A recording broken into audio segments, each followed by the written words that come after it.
Well, hello, everyone, and welcome to Toronto Apologetics. My name is Tony Costa, and as usual, I'll be the host of tonight's program, as I usually am.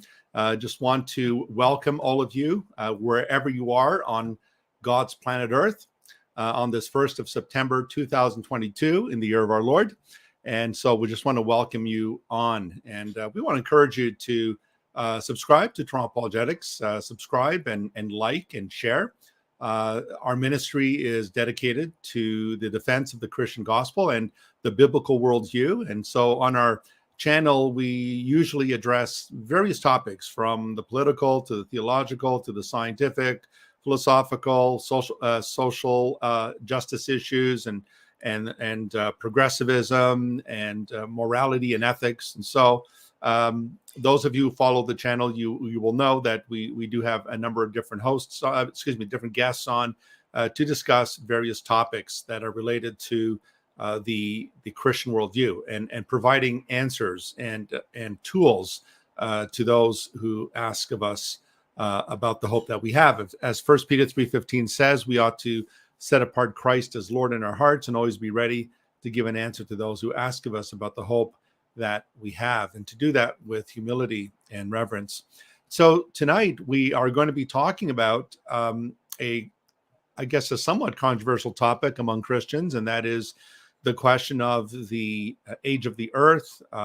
There are a number of views that are held by Christians. Some hold to the old earth idea that the earth is millions of years old. Others will hold to theistic evolution, that God used evolution to bring about the human species and all other life organisms on the earth. And then you have the intelligent design camp as well, with folks like Stephen Meyer. And of course, you also have young earth creation and advocates of the young earth creation. And so we think of people like Dr. Henry Morris, who's now with the Lord, and the Institute of Creation Research. And of course, there's creation.com and so forth. So I thought tonight that I would invite a young earth creation scientist to be with us to discuss this important topic. And I couldn't think of anyone better to bring on than Dr. Marcus Ross. And so, Dr. Ross, it's so good to have you on Toronto Apologetics. Thank you for being on. Well, thank you very much, Tony. I really appreciate the invitation. It's a neat opportunity to speak with you and to your audience. Thanks. Thank you. Thank you. And so, Dr. Ross, if maybe you can tell us a little bit about yourself. I put all that information in the description box, but can you tell us a little bit about yourself and what interested you in the area of science and particularly young earth creation? Sure. Well, I was bit by the dinosaur bug when I was a little kid. At 4 years old, I learned about dinosaurs for the first time, listening to a record, one of those read-along records that you might remember from way back in the day. Yeah. And just being absolutely mesmerized. You know, there's roaring and crashing and dramatic music and these things called dinosaurs. And the next thing I knew, I got my parents to get me, the basic bag o' prehistoric things from the store. With the good old Kung Fu Trachodon and everything, the dinosaurs that, I kind of look at them now like, whoo, those don't look very accurate, but it's what I had. And I started going to the library to get books on dinosaurs and read everything I could find in the kids section. And I learned at 7 years old that there was such a thing as a paleontologist. I was like, well, if there is, then that's totally what I want to do. Right. And I was that nerdy little kid that never actually gave up on that. And if you hopped on and took a look at my high school yearbook, first off, I'd wonder how you ever got a hold of that thing. But right, if you did, and you looked at my picture underneath, it says ambition to be a paleontologist. And so all the way through high school, that's what I wanted to do. And I became a Christian at a young age as well. I was saved, I think, around 5.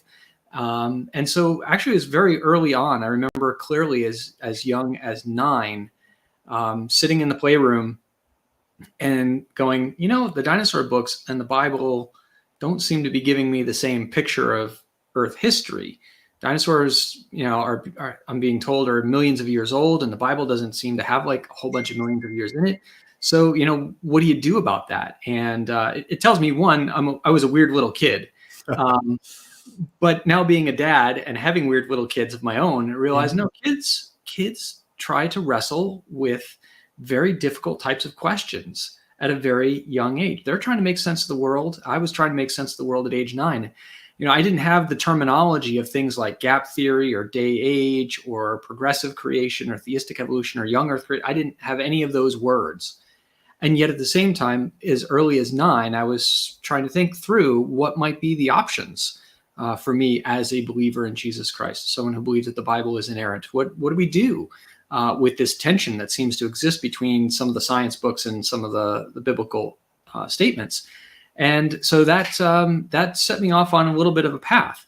I didn't always feel that tension, but there were definite times when it showed up.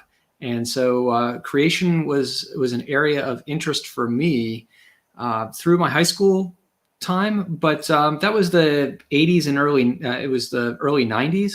Yep. There was no internet, right? And it was a fairly quiet time, actually, for creation issues. Most of the big court cases and things like that had been in the earlier and middle 80s when I was smaller. And so, it wasn't until I got to college that I took my first geology class and realized, I kind of have a faith statement or faith position regarding young earth creationism, but I don't really know the science behind any of that. And that was what really prompted me then to start investigating this. And so, thinking about from when I was about 19 years old till now, or I'm a little bit more than 19 years old, it's been 25 plus years worth of investigating this area. Right. So how did you survive university or college? In biology, I mean, Darwinian evolution is the religion of the sciences, and in terms of biology, and as you know, biology, anthropology, paleontology, all of that is dominated by Darwin's theory of evolution. How did you survive? Yeah, and as a geology major for my undergraduate, not only with my interest in paleontology, which would bring me into the question of evolution a lot, from geology, there was also all the evidence and arguments for an ancient age of the earth. So, kind of getting it from all sides, every single class, my biology classes, my geology classes, et cetera. Mm-hmm. And, nothing seemed to be safe from what Daniel Dennett referred to as the universal acid of Darwinism. Now, he was talking about that culturally. But yeah, Darwin's, or modern ideas of evolution are the reigning paradigm. They're the defining feature of how people think about biology. An ancient age of the earth and evolution is the only way that people think about geology and paleontology. There's very few people who think about it otherwise, although there are a few. So how did I survive that sort of thing? One, I'm stubborn. I got 1/4 French Canadian in me. Oh, good. Grandfather, vive le Québécois. So, we always kidded a little bit on my side of the family that was, that's where the stubborn comes from. Okay. But also, one of the things that I decided to do was to jump full force into evolutionary theory. That if I was going to be a young earth creationist, and most of my professors, the first thing that they think is that, well, you're a young earth creationist because you're ignorant. And so if we fix the ignorant, we'll fix the young earth thing. Yeah. And I decided that I didn't want that to be the excuse for why I was a young earth creationist, right? So I was going to have to look into this harder and deeper, and it would take some time. And I certainly stumbled along the way and didn't always, get the right sort of answers or say the right types of arguments along the way. But I did a lot of reading. You mentioned Henry Morris, for example. I remember coming back from that first year of undergraduate going, ooh, boy, what do I do? And, going over to christianbook.com and, or actually still the magazine at that point, and ordering the Henry Morris pack and saying, well, he's the young earth creationist of record. I suppose I should read his stuff, and started reading more and started reading intelligent design material. And when I was at Penn State, where I did my undergraduate, there actually was a young earth creation club on campus that started up my sophomore year, I think it was. And so I ended up getting connected with a variety of like-minded students, some in engineering, one who was an anthropology major. I knew some other people in the earth sciences. And so there was a good little cohort of us who were willing to investigate this from a different perspective.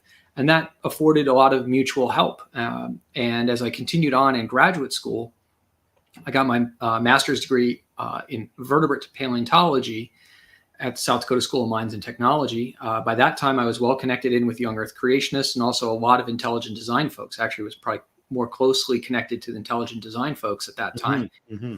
And that really helped, getting a community.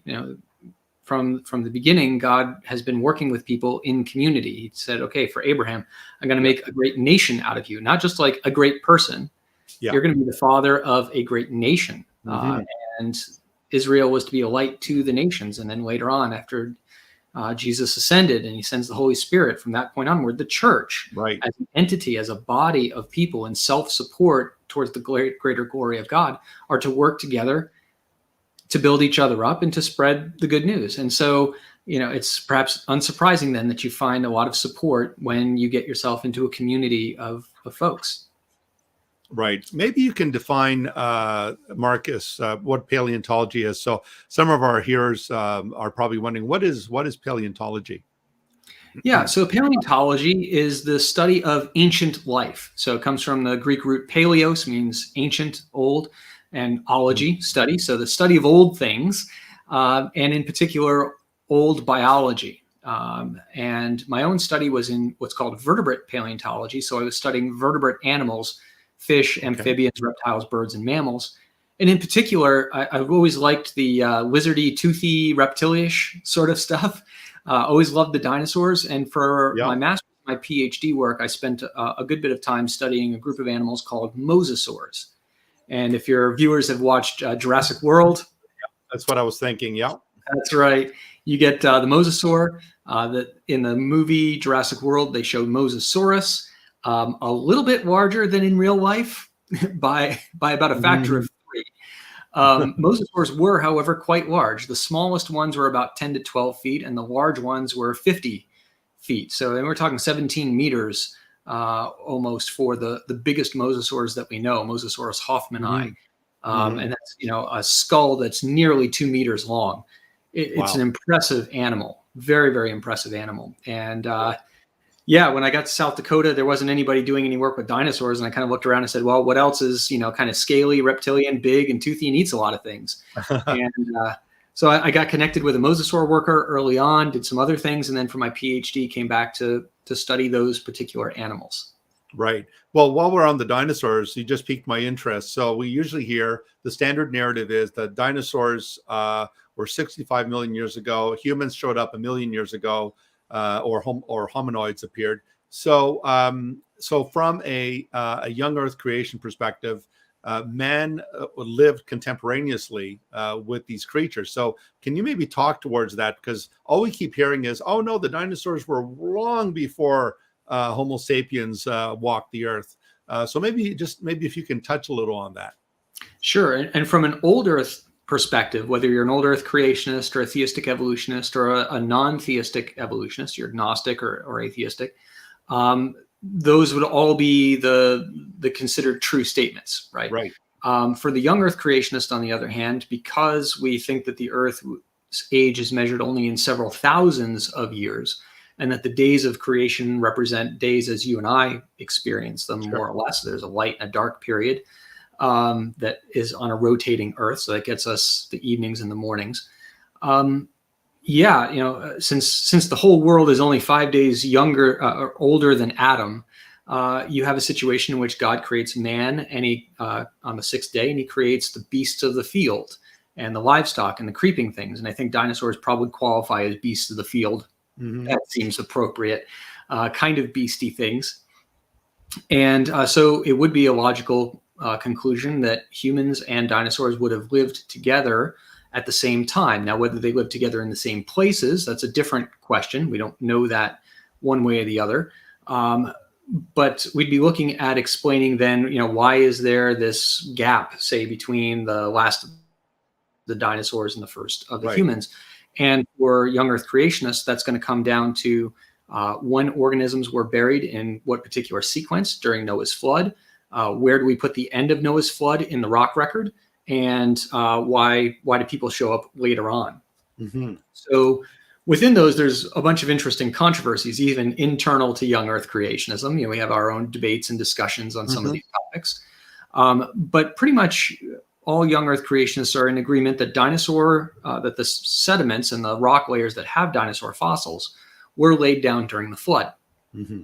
And that the rocks that have the hominin fossils, things that are human, similar to human, and some non-human things as well, are very likely post-flood deposits. So we've got a gap between the dinosaurs and several other, lots of other extinct things and humans as well. Dinosaurs are just an easy one to point to because we're all more familiar with them. Mm-hmm. But the human record seems to be entirely post-flood, which is a challenge to young Earth creationism, quite honestly, right? We'd expect that there would be some people in the flood layers, and for all that we have right now, we don't have any good evidence, any solid evidence of humans within the flood rocks.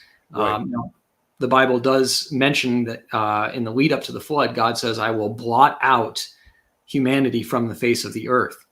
And this is actually kind of a legal statement that God is making there, because if you think about in the ancient world, if you got a piece of papyrus, some sort of paper with a contract on it, which is kind of the idea here, if you blot that out, it means that it's illegible, right? The contract is void, the name is gone. Right.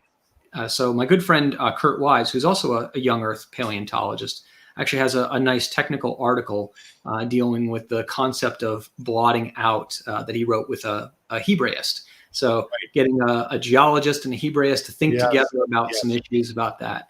And so, the possibility here that God is actually wiping humanity out of the record entirely. And, that might be. I mean, even the idea of blotting out in the ancient Near Eastern context, whether ancient Egypt, for example, when they removed your name, it was as if you never existed. Essentially. And so that was a very ancient Near Eastern idea. Particularly the Egyptians did that all the time, where they removed the name of a pharaoh, like Akhenaten, for example. When Tutankhamun came to the throne, famous King Tut, they started basically chiseling out the name of Akhenaten. And so it's interesting that, God tells Moses about, the blotting people out of the book of life. So, and in the New Testament as well, there's warnings about blotting out. So that's very interesting. Very interesting. That's a very good point. Really good point. And, when we think about the use of even blotting out, as Moses is, presenting the law to the children of Israel, they've just come out of Egypt. It makes sense that the word blotting out is used there, because, the culture of the Canaanites is more, linked to the Babylonians, who are doing more things with tablets. So they haven't gotten there yet. Right. And so otherwise, you would end up with something like, "I'm going to break your name," or something like that. Or I'm going to shatter put your name in a vase and just shatter it. That's right. But it's interesting that it's in the Exodus where they're coming out of Egypt. And so they would have been familiar with this type of language for sure. Yeah. So that, what do you think in the book of Job, Marcus, about Leviathan and Behemoth? Do you take these creatures as dinosaur large creatures? That's a really great question, a tricky one. And I'll kind of set myself aside from a lot of young Earth creationists on this one and say I'm not positive about that. A lot of young Earth creationists are very gung-ho that this was. I've been in the past. I'm not as much in the present.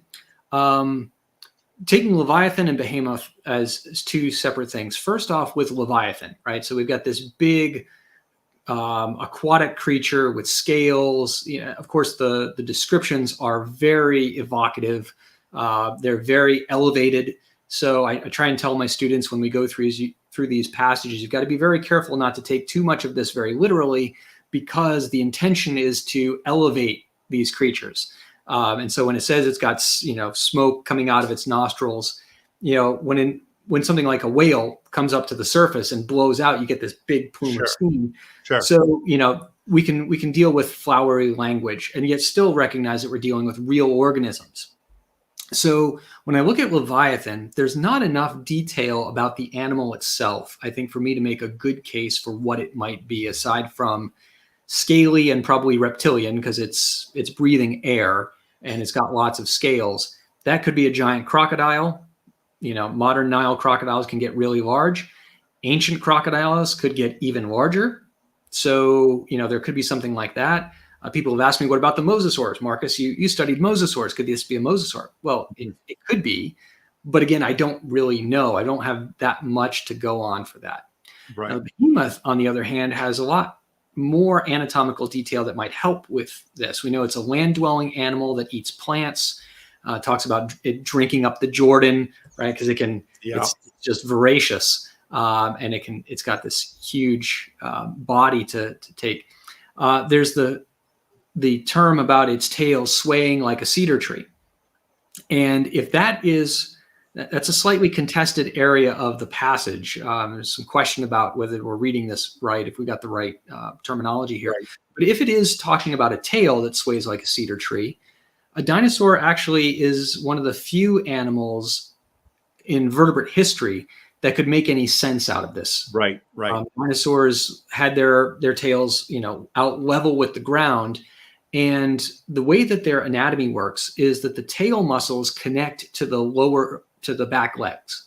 So every time a dinosaur takes a step forward with one of those back legs, it actually pulls the tail off to the side. Right. And as the next one steps, the tail pulls off to the side. So you get this sway back and forth every time the animal steps.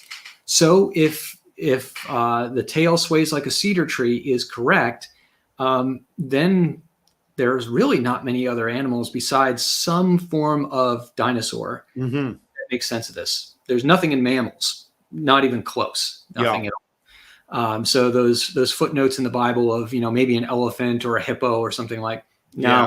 You ever see the tail on a hippo? It looks like a string. Yeah. And if you ever see the end of a hippo, just back away slowly and don't try and get its attention. They're horrible animals. Exactly. They are, yeah.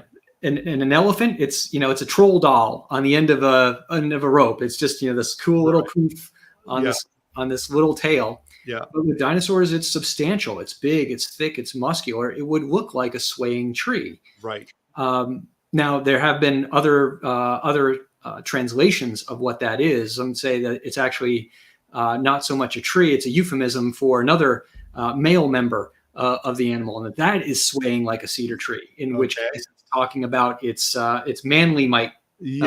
Anything else. And so, if that's the case, then dinosaur is only one of a potential huge number of possible things. Right. So when you were mentioning the tail moving, as it moves its legs, the tail swishing. I think I saw that in Godzilla. So I think I think you're right. I think the more recent one or the older one with Matthew Broderick, or the really good ones from way back. I love the old ones, the Japanese, the ones made in Japan. Oh, they're so good. Those were awesome. I mean, Godzilla versus Megaloth and Godzilla versus the Thing, and Ghidorah and Rodan. I mean, those were or Godzilla on Monster Island. Those were the best. Those were the best. They were great. That was Saturday afternoon. Growing up, that was the good stuff. I had the son of Godzilla. He looked a little weird, with that face. He looked like he was smiling all the time. But kind of go. And what was really fun, and just the last thing about that, is that Toho Studios finally shut down Godzilla in like 1997 or something like that. Yeah. And the fan base was so irate, they pleaded with them, make more. And so they did. They came right back. Yeah. The next movie they had was like Godzilla 2000 or something like that. I remember seeing it in the theaters in the States with a buddy. Yeah, exactly. So in terms of the young Earth, then the young Earth creation. So why is this such a contested issue? I know several years ago, Marcus, I was invited to speak at the University of Toronto at Wycliffe College, which is the Anglican low Anglican college of the university. So I was representing young Earth creation, and then we had, I think you may have heard of Denis Lemeru. I'm not sure if you know him. He's a very bright guy. He's got 3 doctorates. He's a dentist. He's a Ph.D. I think I'm not sure if it's fossils or I can't really remember now, but anyway, the derision that he gave me because I held to a young Earth, and I was the only evangelical there in an evangelical Anglican college, standing up for the historic traditional view of the church. And it's incredible the vitriol that you face from fellow Christians. Who think you're out to lunch if you believe that the Earth is about 6,000 years old. So can you maybe tell us why the young Earth position is the most straightforward, the most the best way to understand Genesis 1 and 2 and 3, and in fact Genesis 1 to 11? Can you explain why and why young Earth creation is important? I mean, we hear a lot of folks say, "Well, this is a debatable issue. Let's we can agree to disagree agreeably." So, what would you say then in terms of the importance of a young Earth creation view? Yeah, we often hear something like, this isn't a salvation issue, right? So we should, tread very lightly on the topic of origins. And I'll agree with that in a sense, right? This is not a salvation issue. Denny Lamoureux is a believer in Jesus Christ, and so I count him as a brother. And as someone who is willing to, to cite the Apostles' Creed or the Nicene Creed along with me, I will call a brother and sister in Christ. That's full stop. And so while I think that, something like a young Earth issue is not a salvation issue, at the same point in time, there are also so many Christian doctrines that hang on the first few chapters of Genesis. Right. My own pastor was just going through a doctrines series, a 10-part doctrine series, and it was just really impressive to me to see how many times he went back to Genesis 2, how many times he went back to Genesis 3, how many times he went back, right? Because we've got doctrine of man, we've got doctrine of sin, doctrine of atonement, all these sorts of doctrines that hang on how we got into the place where we're at, that we need a savior in Jesus Christ. And so much of that goes back to Genesis 1, 2, 3, and so on. So while this isn't a salvation issue in and of itself, it's kind of like a tapestry. And there are some parts of a tapestry where if you got a thread and you pull it, not much seems to happen, right? Yeah, okay, maybe this thread wasn't terribly important. But there are other threads that when you pull will actually distort the picture somewhere else, right? It might not even be right where you're looking. You can be pulling and say, I don't see a problem, but down the tapestry that way. On the other hand, all of a sudden there's this weird distortion that happens. And that's what I think is going on with a lot of these. What happens when we take a different perspective on Genesis 1, 2, 3, up through 11. So let me go through a couple of different reasons why I think that young Earth creationism has persisted as a dominant position within the church, even when it seems like everybody's saying, you don't need this, get rid of it, it's an embarrassment or what have you. Why does it still persist? Well, one, and I don't say this flippantly, when I talk about it being the most straightforward reading of the text, I don't mean that in a superficial way. I mean that in not only is this what the Bible seems to be indicating on our first read, but also as we read deeper and deeper and deeper down into the texture of the Hebrew and the way that this is playing off of other ancient Near Eastern cultures and their views and ideas. I was really surprised over the past couple of years when I've been doing a more in-depth study on the theological side of Genesis rather than the scientific side, just how robust young Earth creationism was. I was expecting to find some really hard arguments against young Earth creationism that were built within the scripture themselves. And what I found is there really weren't very many. I was surprised by that. So the days of Genesis being actual days, this was a big debate in the 70s, 80s, and 90s, right? Could day mean long ages or things like that? Right. And the basic argument that has come out of Old Testament scholarship is no. The day as used in Genesis 1 is a day as you and I experience it. And a good example of that would be the book Reading Genesis 1 to 2, an evangelical conversation. This is a book that was published in 2013 or so. It came from a compendium of lectures, and you had a young Earth creationist, you had a typical old Earth creationist, Jack Collins was writing for this, Dick Averbeck coming from a framework hypothesis approach, John Walton with his functional cosmological view, Tremper Longman with his theological view of Genesis 1. And when you surveyed those 5 different perspectives, what was amazing is every single one of them said day means day in the context of Genesis 1. Yeah. Nobody was going with, say, Hugh Ross's progressive creation view that day is age. And these are all Old Testament scholars, all Hebraists. These are people who know what's going on with the language. And I was surprised that all of them are in agreement. This is what day means. Now, their disagreement then is, what is Genesis 1 as a block doing? Right. And so Walton says it's not about material creation at all. It's just about God picking 7 days to inaugurate the world and begin kind of theological work with it. That's becoming a very popular view, but among Old Testament scholars, most people don't buy this. Yeah. I think it sounds ad hoc. It sounds ad hoc and strained. It does, and I think he's and I say this carefully because I'm not an ancient Near East scholar, and Walton has done a lot of work with ancient Near Eastern work. But looking at, say, the responses to his chapter in that book from people like Dick Averbeck and Jack Collins, who have done the work here, the ancient world, they did care about functional origins. They cared also about material origins. There's no distinction between those two in the minds of the ancient world. For God to create something to function also means for him to create something that is, that really physically exists. And the use of bara, for God to create, in the context of Genesis 1 means physical creation, not just ordination of some kind. Words like asa, which is make, is a very hands-on physical sort of word most of the time. Same thing in Genesis 2 when God forms the man. That Hebrew word is the same word that we use for forming pottery, or forming a weapon out of metal. So these words indicate physical material creation. But nonetheless, you're going to see Walton's view has been adopted far and wide by quite a few, say like the Bible Project, which most of those videos I love. I think they're great. Me too. They're awesome. But very subtly, they have adopted Walton for their Genesis stuff. And you'll see how they talk mostly about functional ordaining and things like that, and they avoid physical creation. Right. But on the Old Testament side, and this is what's going to eventually carry the day, is the Old Testament folks and the Hebraists are like, nah, this doesn't work. Yeah.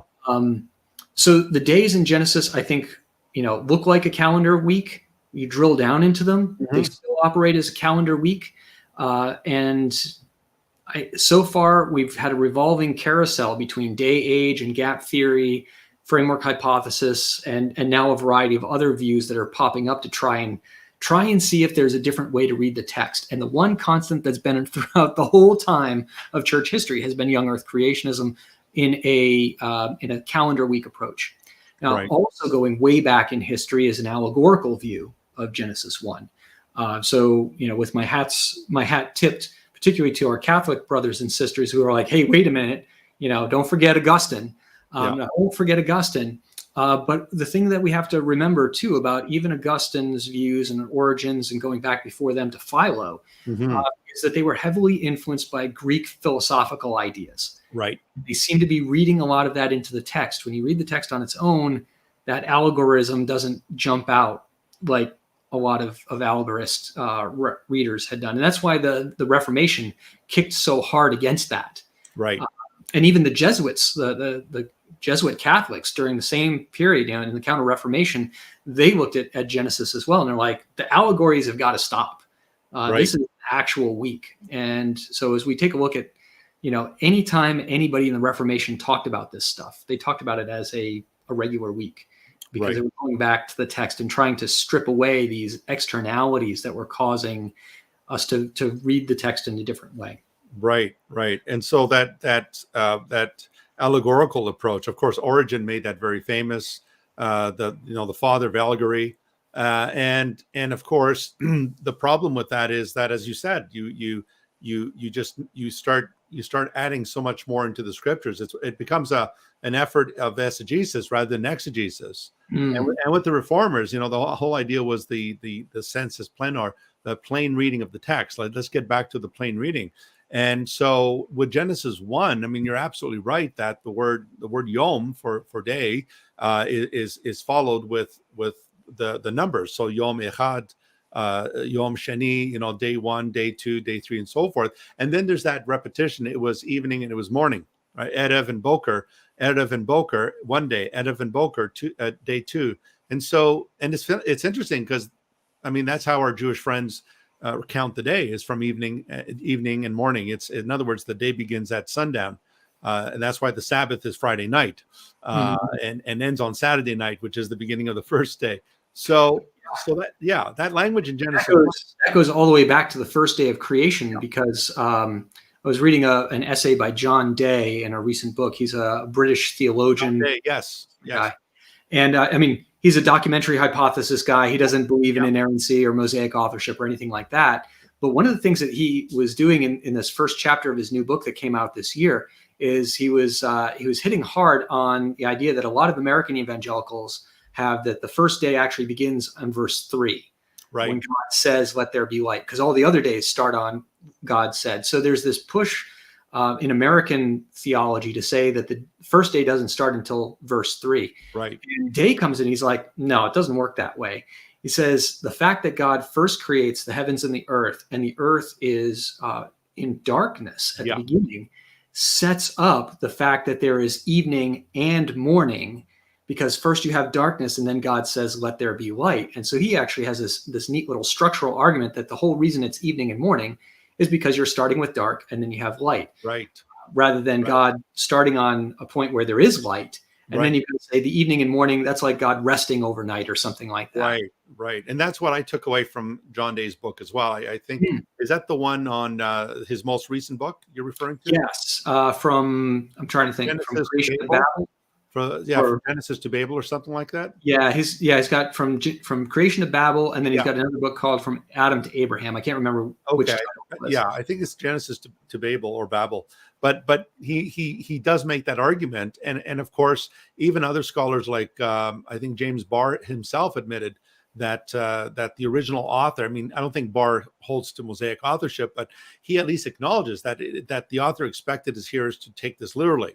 That these were real days of the week. And of course, in Exodus 20, with the giving of the Decalogue, the Ten Commandments, the whole observance of the Sabbath was predicated on creation week, that on the seventh day, God ceased from his work. And so the Israelites were to work for 6 days. And then on the seventh day, they were to rest. And so I could never understand how you get that from an old earth creation view, where you've got ages, and yet the whole week, our week is from we've got it from the Hebrews, from the biblical account, and so our days are predicated on the creation week set out in Genesis 1. Yeah, and your mentioning of Exodus 20 is really helpful too in anchoring Genesis 1:1 in with the rest of the creation week, because it says, in 6 days the Lord God made the heavens, the earth, the seas, and all that's in them. Right, so this. The heavens and earth, that's pulling from Genesis 1:1 right there, saying that is part of, the days in which God created. So some evangelicals are trying to tease out those first two verses so that they can say, well, maybe we should translate it as when God began creating, to make, to effectively create a new argument for gap theory. So old school gap theory said there's a gap between Genesis verse 1 and verse 2. And the new approach is saying, actually, there's a gap between Genesis 1+2 and Genesis 1:3, and saying, God approaches the world and then starts making it. But again, John Day has got a couple of really good arguments against that. Exodus 20:11, of course, Exodus 31:17, where again the Decalogue, or again the Sabbath is connected to the creation week itself. Right, and I like what you said about Genesis 1:1, because the whole idea, whether it's a dependent clause, when God began to create the heavens and the earth, I find that even Day opposes that. John Day takes a traditional view that it's in the beginning, and the reason why I think that is the original traditional rendering of the text is because the Septuagint translates it as NRK.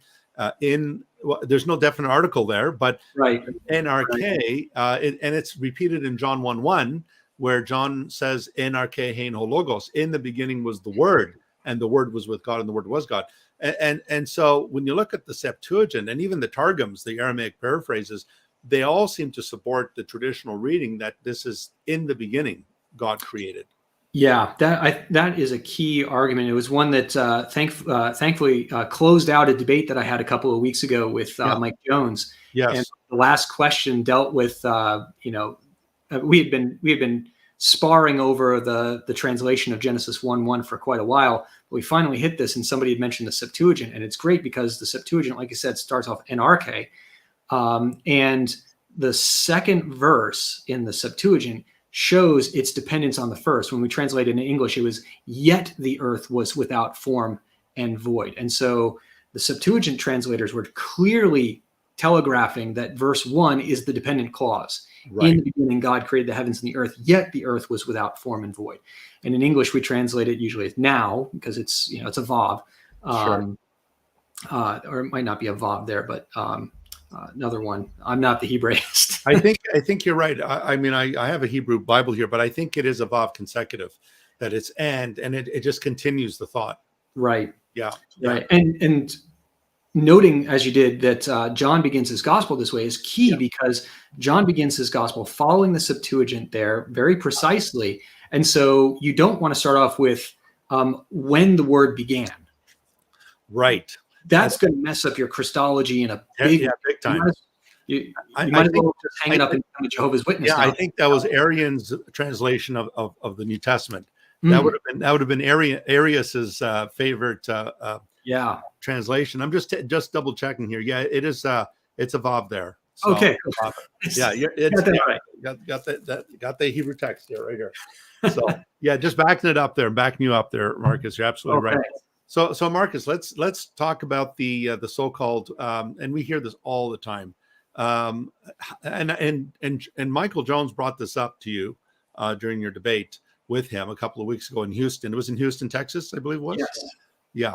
And Capturing Christianity conference. Capturing Christianity. So and we hear this all the time. Well, how could you have light on Genesis 1:3, where God says, "Let there be light"? How can you have light before the sun is created on the fourth day? So the creation of the sun and the moon and the stars are not until the fourth day of the week. Yeah. And so how could you have light prior to the sun? So this is a very common critique that is brought up. I mean, I'm so used to it that, I mean, I've got my ready answers, but how would you respond to this, Marcus? I was actually talking to a class about this today. I was guest lecturing and brought this up and said, quite honestly, this one's always mystified me. Not in that I don't understand what God was doing. I don't understand why this is a problem. Yeah. And I've never quite got that. And I know theologians have wrestled with this throughout history. But because the sun is our source of light, and it's our reference point for days and nights and for everything. And now that we're into the scientific world, we understand its gravitational pull and why we're in orbit, all these things that the sun is doing for us. And yet it's not seen until, as you said, day 4. So what's God doing? Well, God made light. That's what he did. He provided some form of light. Michael was trying to get me in the debate to identify what that light was. And I didn't do it. Right? I don't know. It could be whatever, but God said that he made light. And part of the reason why I didn't answer is because I know that Michael Jones was expecting me to say, well, God made the light, because God is light, right? We see that written in the Psalms. We've seen how his glory fills the temple, how it fills the tabernacle, those sorts of things. In Revelation, of course, there won't be any more night because the glory of the Lord will shine throughout, everywhere. Now, I think that it's certainly possible that God could have radiated the light for Earth at the very beginning. I think that's a theologically defensible thing to say. But I also knew that Mike Jones had a response to that. Is like, what's God going to do? Turn himself on and off like a flashlight? And I didn't want to deal with that kind of silliness. Sure. In the debate. It's like, really? So I just kind of refused, because it might be God, it might not be. I don't know. We don't know from the text what this is. But we know that there is light. God provides that. And we also know that God's up to some really interesting things in delaying the creation of the sun and the moon and the stars for future theological lessons. Yeah. Right? Day 4 is packed with a polemic against false worship. Right. What is it that everybody worships? They worship the sun, they worship the moon, they worship the stars. The children of Israel have just come out of Egypt, where Ra is the most important deity. And they're about to go into the land of Canaan, where the sun god's not the most important god in Canaanite religion. But at the same time, Shemesh and Yeriach, sun and moon, are the same words in Canaanite. Yes. They mean the sun and they mean the sun god. Shemesh is that, right? Right. And so, what is God doing? He's being very careful to actually deprioritize these entities. They are simply lights. Mm-hmm. And you don't worship candles. That's a dumb idea, right? Yeah. So he's trying to prepare the Israelites. And what's amazing to me is that he created the world thousands of years before that, knowing what he needed to do for them. Right. Knowing that he was preparing the world and eventually preparing an argument that there was one God and only one, that he didn't make other gods. He didn't make demigods. There's nothing in here that you worship. These are functional luminaries. They provide light to you. Right.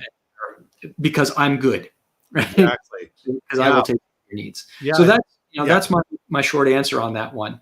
Yeah, it's very interesting because Shamash, as you pointed out, is the sun god, and it's also the Hebrew word for the word sun, and also Yerek is the moon, and so in Genesis 1, you have a polemic going on there, where the Canaanite god, the most important Canaanite god, is reduced to a lantern, the Or Gadol, the great light, as the Hebrew says, and the moon is the lesser light, right? The Or Katan.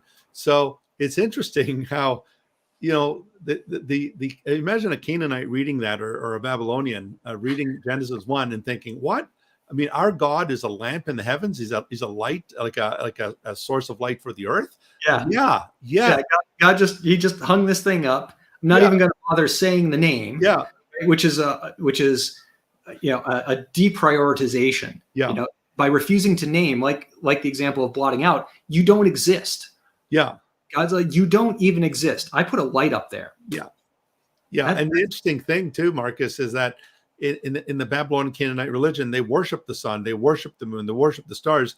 And yet in Genesis 1, the sun is there to serve you. The sun is there for the benefit of man, to mark the years. So how do we calculate a year? A full orbit of the earth around the sun is 365 days. The moon counts the months, is where we get the word month from, is from the word moon. So a full rotation of the moon around our planet is a month. Takes about 30 days to go around the earth. So it's interesting that it just turns everything on its head, that these luminaries are used for our good, to calculate times and seasons and years and months. And so this would have just blown the Canaanites out of the water. Oh yeah, you're absolutely right. And also jumping off of that, the word month is not used in the fourth day, because it's a derivative of Yarech, right? So God's like, I'm going to mention days and seasons and years, but of all the things in there, like, wait, month isn't there? Well, it's not because some people have said it's because there were no months. Like, no, there were months. But you have to understand, God's avoiding the words, right? He's avoiding using these terms because he's saying these things don't exist. And those the term month often was connected with cultic rituals and pagan worship. So yes, of course, they've got months and things like that. But God's just saying, they're up there. They serve you. Exactly. Right. They are there to serve you so that you can live out your life to the fullness that I'm preparing for you, so that you're going to know when to plant. You're going to know, what time of the year it is, and all these sorts of things. And the thing of, moving into an area that is culturally controlled by Babylon, right? Coming out of Egypt and going to Canaan, now coming to a Babylonian centered culture, to have two words for stars. Everything, all the heavens, stars too. Like, these are not important. And if you're a Babylonian, good heavens, of course, literally, good heavens, right? This is what we pay attention to, the stars. And it's like, no. Just make sure that you know when Orion's over here, because that's when you're going to have to plant the wheat. Right. And it's interesting too that the Babylonian Enuma Elish, the creation account, you've got this war. Marduk is fighting Tiamat, the sea goddess, and so a lot of these ancient stories were about these wars between the gods. And yet in Genesis 1, God's not fighting anybody. He's not arm wrestling anyone. He's in full control. He's bringing out order out of the tohu vavohu, the deep and the void. He brings out the land, and he brings out the separation of the land from the waters and so forth. And so the Genesis is just such, I mean, you hear so much about this reliance theory that they got it from the Babylonians, and yet Genesis reads nothing like the Enuma Elish. Yeah, that's true. I mean, Enuma Elish starts off. Actually, I was talking to a student today. Enuma Elish starts off a lot more like Genesis 2 Yeah. does. Because Enuma Elish starts off "when on high," Yeah. and you get this kind of big parenthetical clause of a setup before you get into the action. And I think that's part of why some folks like Michael Heiser and others who want to translate Genesis 1:1 as when God began to create, they're looking at things like Enuma Elish and saying, Right. well, it's probably going to be a lot like these. But your point is dead on, that Genesis 1 is going counterculture on all these points. Right. There's no struggle. There's no divine warfare. Nobody's got to kill their dad. Every other culture, everybody's got to kill their dad and their mom. Right? Everybody's got parental issues. It's terrible. Yeah. There's no struggle. You've got a deprioritization of all the celestial objects, and you've got a sharp singular first statement: in the beginning, God created.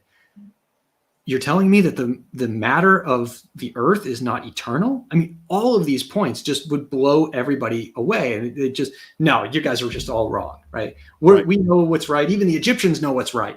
They have eternal power. Yeah. Like, no, God's eternal. Right. God is the only thing that has ever existed. Right. And ever long will, type of thing.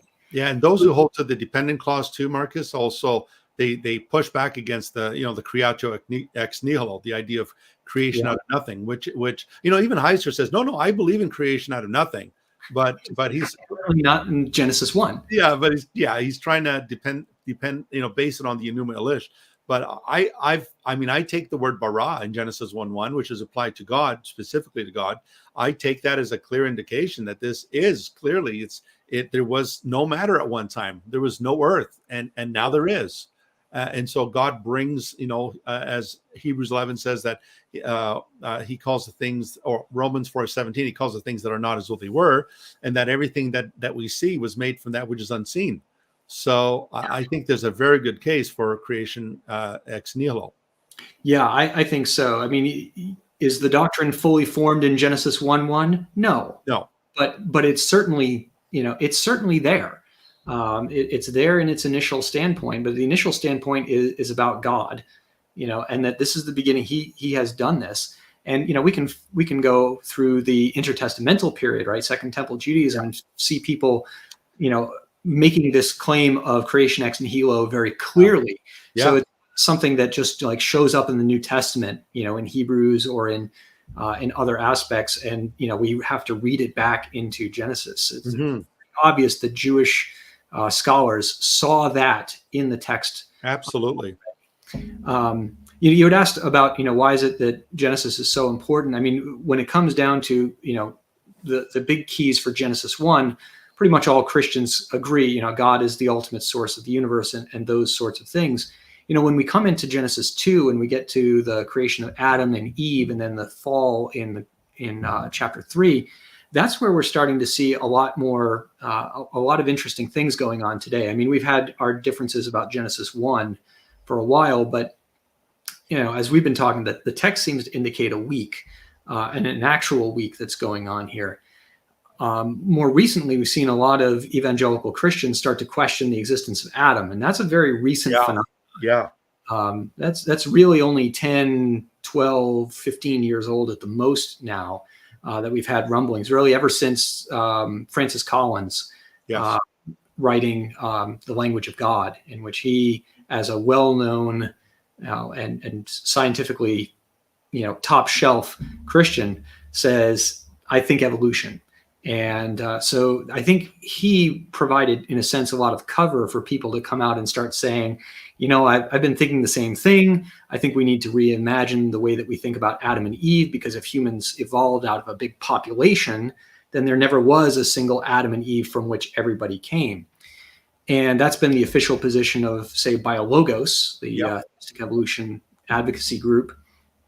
And there's also been a little bit of pushback even from within theistic evolutionists. You've got folks like Joshua Swamidass saying, well, if Adam and Eve could be a genealogical ancestor, they could be the ancestors for everybody, even though they didn't biologically give birth to all Homo sapiens. Right. So Josh's approach is a pushback against biologos saying there can't be an Adam. And he's saying, actually, there can, but we have to have people outside the garden to make this work. Mm-hmm. And if we can just allow that, then we can be evolutionists and Christians, and we can even affirm an Adam out of all of this. But it means that you've got to take, you got to take the whole baggage of evolution along with you. And you've got to have human beings that are in every sense identical to Adam and Eve, including in religious activity, and yet have them not be spiritually connected to God in some way. And that seems really strange, that you could have two people standing in front of you, and one of them is a human after Adam, and one is not, and you would not be able to tell the difference. There'd be nothing in their behavior or their language or their capabilities or their religious, fervor, allow you to make that distinction. But these are the sorts of viewpoints that are starting to crop up now about Adam, as people have started saying, well, maybe evolution's okay. Well, you've got to either make Adam mythological, or you have to do what Bill Craig has done. You try and put Adam hundreds of thousands of years in the past, so that maybe he could be the ancestor for us and a variety of other species. Right. Or you pull a genealogical approach.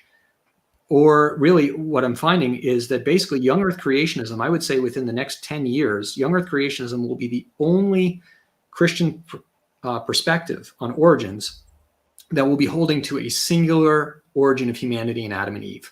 Old earth creationism is not going to be able to withstand the pressures coming from population genetics. They're going to probably go for something like some sort of genealogical view. Right. And theistic evolutionists will either go with a genealogical view or an Adam is mythology type of view.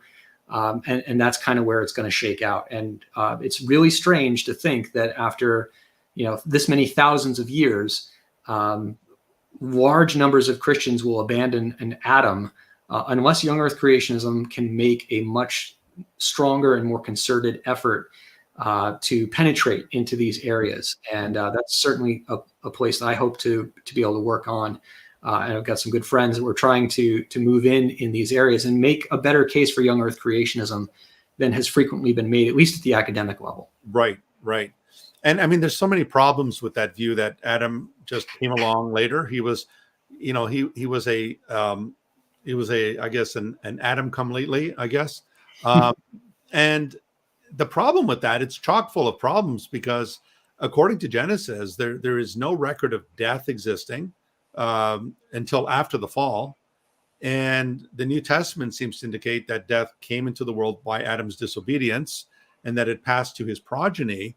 But in the theistic evolutionary view, there was death prior to the creation of Adam. Death reigned all over the world, and there was, red tooth, nail, and claw. So I just find that so problematic that that the Bible seems to suggest that the Garden of Eden was a place of peace and bliss, and there was fellowship with God, and then after that something happened catastrophically that brought about spiritual death first, and then inevitably physical death would follow. And it's interesting that we still experience that today. I mean, if we don't come to Christ, we remain spiritually dead, and eventually we're going to die physically. And so the Bible speaks of the second death and so forth. So do you find that a major problem, Marcus, that how do the theistic evolutionists, how do they try to reconcile the existence of death and chaos prior to Adam coming into the picture? Yeah, and it's a problem not just for theistic evolutionists, but for old earth advocates of any stripe. So your classic gap theory or day-age progressive creationist view has got to do the same thing, because they likewise are saddled with this immense period of time of 4.5 billion years of Earth history filled with death and gruesome death. Yeah, very gruesome. This isn't happy stuff, and it continues all the way up through the hominins that look a lot like us. Some of the presentations that I've given lately have given examples in Neanderthals and Homo sapiens, Homo antecessor, which is before Heidelbergensis, so even before Bill Craig's view, of things like specific person-to-person murder, cannibalism, and very specific cannibalism, grim reading of Yes. people snatching small children and young people and bringing them back to the cave and eating the processing like they would process an animal with tools. So it's not, you can't look at this like, oh, they're just acting like ravenous, unsold hyenas. Like, no, these are folks that have hand axes and they are literally butchering people for meat, along with other stuff. They weren't doing this out of desperation. They were doing this because that was a good meal over there. And that's pretty horrible stuff. And if you're an old earth advocate or a theistic evolutionist, you've got to say that this is part of God's very good creation. This is all something that God has called very good. So a lot of them will go to someplace like Psalm 104, for example, which is a psalm that is organized very similar to Genesis 1. It follows from light, and kind of each of the days is represented. It's a little mismatched, a little out of order. So it's not like it's a retelling of the creation account. And a lot of it is taking place in the modern world. It's a hymn and a psalm of God's goodness in creation. Right. And it talks about God providing food for the carnivores, right? For the animals that are lurking around, that God feeds them. And, there's nothing bad about this in that. And so a number of folks I know and appreciate, Dick Averbeck, for example, at Trinity Evangelical Divinity School, he looks at this, he's like, this is an example of God having no problem with carnivory. So you young earth folks who keep saying that there's no death before the fall have to come to grips with the fact that God seems to be okay with death. And I would respond with, yes, but this psalm is taking place in the post-fall world. Right, exactly. This is not creation week. This is the world as it is, and God continues to graciously sustain. And I look at carnivory as the next, as the best possible thing in a fallen world.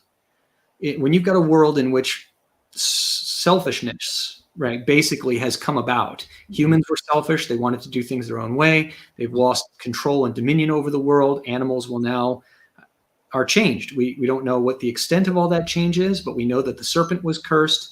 Its physical form was altered, or at least it seems that way. And it says, cursed are you above all cattle, right, above all beasts of the field. So it seems that the fall has ripple effects further out into the creation.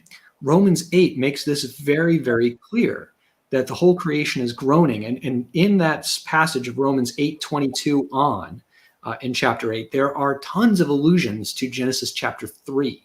The fact that the earth is referred to as being in labor pains should bring us right back to Genesis 3, where pain in labor is part of the curse, well, the punishment. I won't say curse, because mercifully God does not curse Adam and Eve, but he curses the serpent as a representative of the dominion we are supposed to have over animals, and for its particular role in the temptation. But when we think about the two curses that are actually mentioned, that God curses the ground and he curses the serpent, those are the two things that humans are supposed to do. They're supposed to have dominion and to have dominion over the earth, over the animals, and subdue the earth. And we see in Genesis 2 what that's supposed to look like. We're supposed to tend a garden, and Adam gets to name animals. That's his expression of dominion. God named things for the first 3 days, and then he named nothing in the second 3 days of creation. It's amazing. I didn't even know this. I didn't know that till you mentioned it at the debate with Michael Jones. So, it's like, I don't know if are you a Seinfeld fan at all, Marcus? Yeah, I'm sure. When Steinbrenner, when he goes, it just blows me away, I was That's right. blown away when you said that. Sadly, that makes me George Costanza, which is good. Well, it's not a lie if you believe it, Jerry. So. That's right. That's right. And George likes his chicken spicy. That's right. That's right. So God names the light day, right? The darkness he calls night. He calls the rakia, the separated space. He calls that heaven. He calls the land, the dry ground, earth. And the gathered waters he calls seas. And then after that, he names nothing. And it's like, really? But what is the first thing that he tells Adam to do? Name animals. And it says whatever the man called them, that was their name. It's the same word that's used in Genesis 1. So this is how we see the goodness of God, right? Mike Jones was trying to make the case that there was that the word subdue, kabosh, is this really violent word, and it is.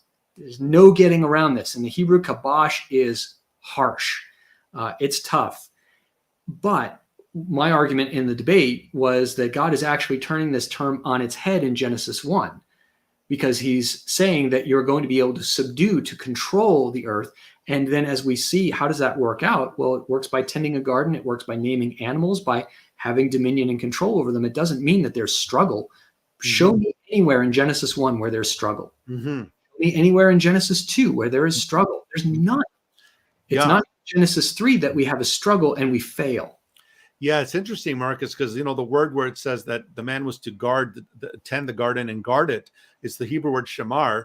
It's the same word used in the book of Numbers for the priests that are serving and guarding the tabernacle. Mm-hmm. So what is interesting there is that Adam is being presented as a priest. And I do believe that the Garden of Eden was God's dwelling place as well. It's not this, there's this tendency to reduce it to just the theological. I believe it's both and. And so God walked in the garden. They heard him. They hid after the fall. But the word used for guarding and keeping the garden is the same word, identical word used of the priests guarding and tending the tabernacle. And so, of course, the priests weren't, other than killing animals to butcher them and sacrifice them, there wasn't really a struggle. So it's interesting that struggle with trust. Yeah. In the case of Adam, it's not just that he named the animals; he named his wife. He called her Isha, and he even gave her the name Hava in Hebrew, which is Eve. Yeah, and he said because she is the mother of all the living. So it's interesting that if you look at the word woman, the word man is in there, right? You have Ish and then Isha. And you hear these feminists trying to get rid of the word man. Don't say mankind. We'll say humankind. Yeah, but the word man is in humankind as well. Right. So they try to change it to WOMXN. And so they desperately try to change that. But it's so obvious from Genesis 2 that Adam, Adam names the woman. He gives her that term, woman, Isha. And it's the crowning achievement that he has too. Absolutely. Right? Because I taught an advanced creation course for a little while with an Old Testament professor at Liberty University. And he told me, listen, anytime you've got a narrative section that has a piece of poetry in it, that's what you have to zero in on, because this is the most important theological key to understanding the narrative. And so we see that in Genesis chapter 1, where God says that he's going to create man. It says, and so God created man in his own image. In the image of God, he created him. Male and female, he created them. Like all of a sudden, the action stops and focuses on this. And that's what we're supposed to get. If nothing else, right, man is made in the image of God. And then in Genesis 2, Adam is the one who gets to say the poetry. And this is bone of my bone and flesh of my flesh. Yeah. And she would be called Isha because she was taken from Ish.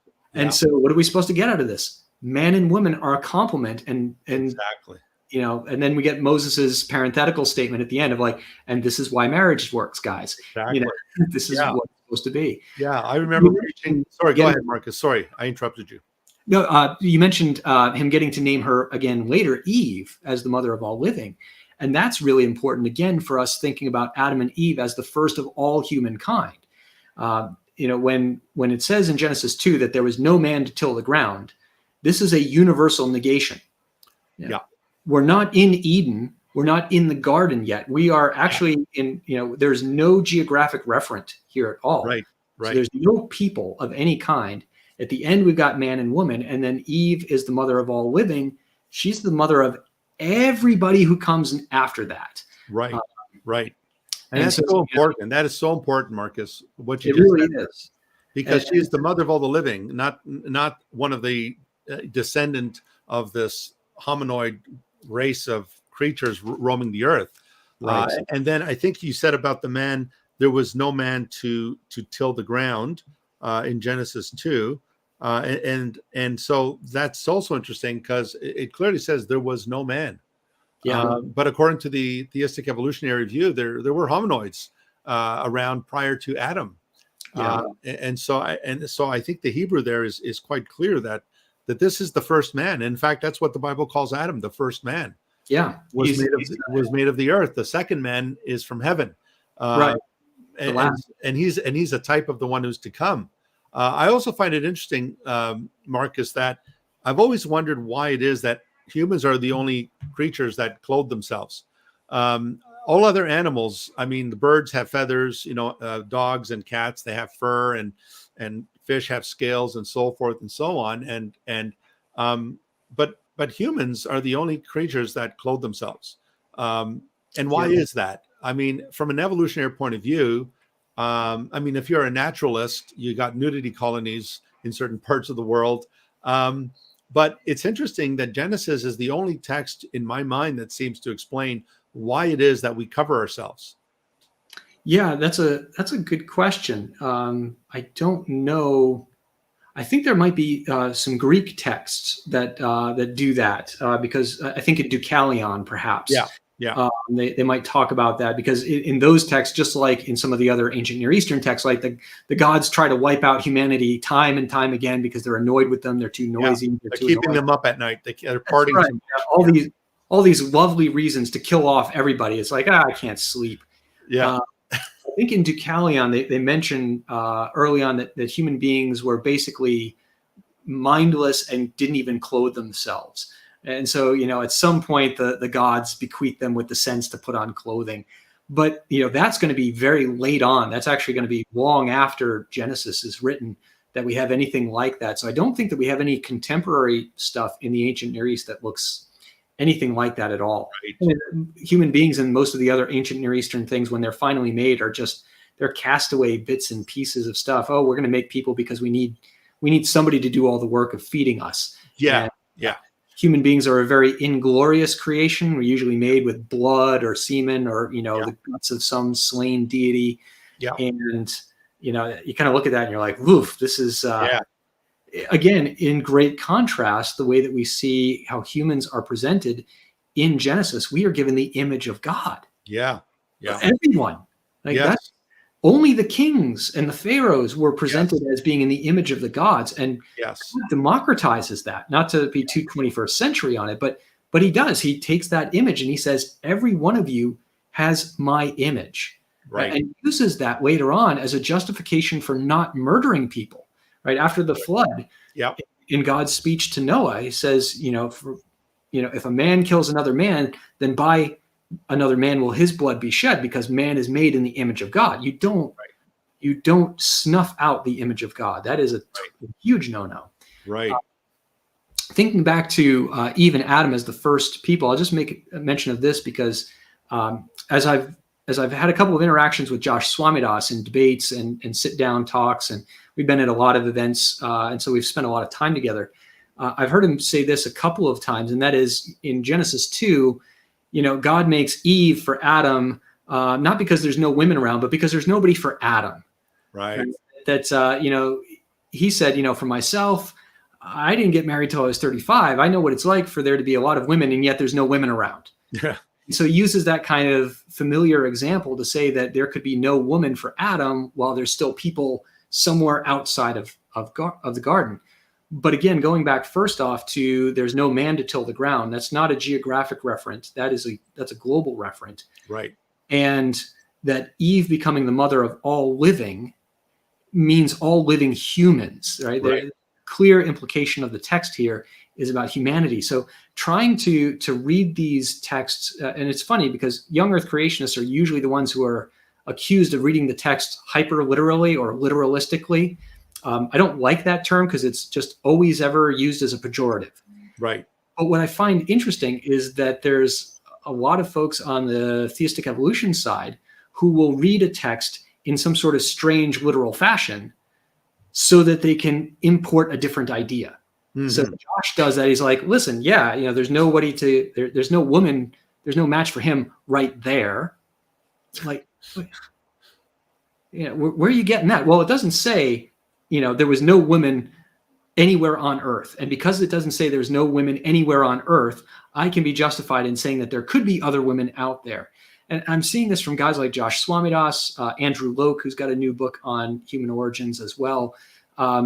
It's kind of this philosophical sleight of hand, really, Yes. where because the Bible doesn't exclude this possibility literally from me, I can take this. It's a possibility. And I just say to your listeners, beware when somebody says, if the Bible doesn't rule this out, it's a possibility for us. Be really careful that the Bible actually hasn't ruled out that idea. Or if somebody is just trying to say, because they haven't found the words that they don't want to find in the Bible, that gives them license to think wild, weird sorts of thoughts. Again, pulling that tapestry in ways that distort the picture later on. If you don't have only Adam and only Eve, you have to come up with these really weird circuitous ways to get around Romans 5, right? And 1 Corinthians 15, where Adam and Jesus as the first and the last Adam are contrasted strongly. The only way that you can be saved is you have to be first, a descendant of Adam. And if you're a descendant of Adam, salvation is available through the last Adam, Jesus Christ. Right. And so for these other positions, you've got people outside the garden. They can't get saved. No. There's no path to salvation for them. And then, someone like Josh will say, well, maybe God's got a different plan, or maybe Jesus's blood covers everybody. Well, no, not according to the logic of the Bible. Yeah.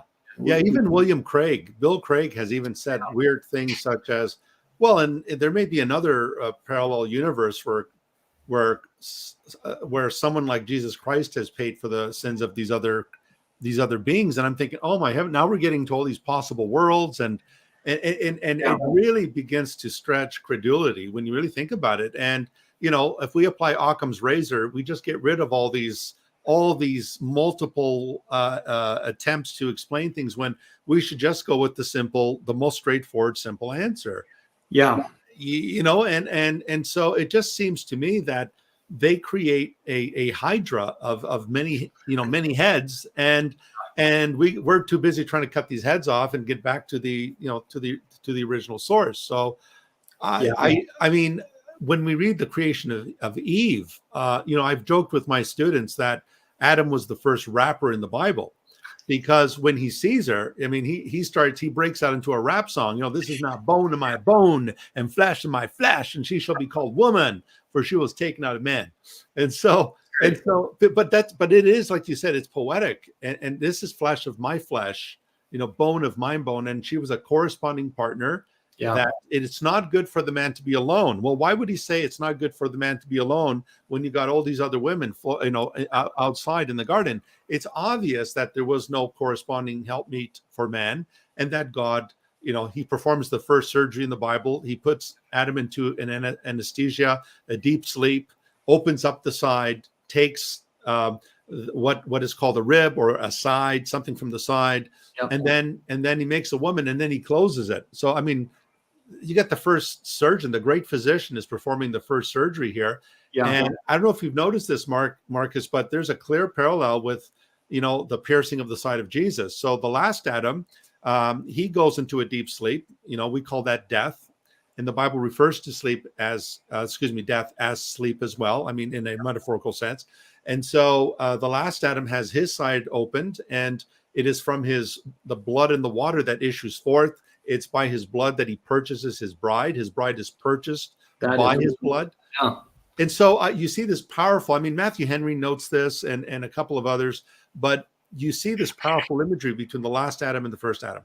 The bride of the first Adam comes out of his side, and the bride of the last Adam is produced by the riven side of the last Adam, whose blood purchases his bride. Oh, that's wonderful. That is really wonderful. And thinking too about the uniqueness of Eve, right? You just mentioned the rap that Adam does. Yeah. He calls her Isha. He calls her woman. He doesn't call her a specific name, right? Yeah. Eve, the name Eve comes later on. He actually identifies her as a class of human being that is separate and distinct from him, right? So when we think about that, he's not naming woman. He is naming womankind. Right. So it's not, one woman when there could have been others. He's actually naming a new sort of person entirely. Right. So, another example of where I think young Earth creationism makes the most sense of the whole of these biblical passages is really, again, not just at the surface. I mean, when I was 9 years old and trying to hammer through these ideas, thinking the Bible seemed to be pretty clear, and it seemed pretty clear to my 9-year-old mind. Now I'm 46, a little bit older, and I'm blessed by having a sister who's got a Ph.D. in Old Testament theology. Wonderful. And she's the whole reason why I can even talk about these words or things like that. She keeps throwing books at me, like, you need to read this and this. Yeah. But I studied dinosaurs. And they're like, yeah, but you need to read all these things if you want to talk to people like, I know, and I need you to talk to them. So it's been great. I mean, she's a brutal editor and works over all of my stuff. And vice versa. We're a great team. Oh, that's great. The doctors Ross. Yeah, that's right. Yeah. And as we end up taking a look at these types of issues of the consequences of the fall, how that affects the whole of our realm in Genesis 3, but also later in Romans 8, we see those same themes coming out. It explains why the world is in the state that it's in. That's right. That we can explain, yes, carnivory is okay for now because God still wants a world that functions and works. And if there were no carnivores, the plant community is in for a world of hurt. Right? If everything is going to be all out for itself, plants are going to have a hard time if everything continues to eat them. It really does seem to me like carnivory is instantiated in some way at the fall. I can't point to a verse in the Bible that says that clearly, so I've got to hold on to that, loosely. But I think at the same time, a good grip on something like that, it makes sense of what we see. Going back to John Calvin, likewise, who had said, that anything that we see in creation that is harmful, that is unseemly, that seems, in some way really wretched, he's like, this goes back to the fall. Yes. He saw that same sort of thing. So a lot of folks would try to say that young Earth creationism is, a 20th century phenomenon. It was something that was, reinvented by Seventh-day Adventists and, picked up by Henry Morris and John Whitcomb, those Baptists, and everybody else. But no, I mean, the themes of young Earth creationism go back throughout the ages of church history for good exegetical reasons. Yeah. There are solid theistic or theological reasons why young Earth creationism has just been too sticky to get rid of. Yeah.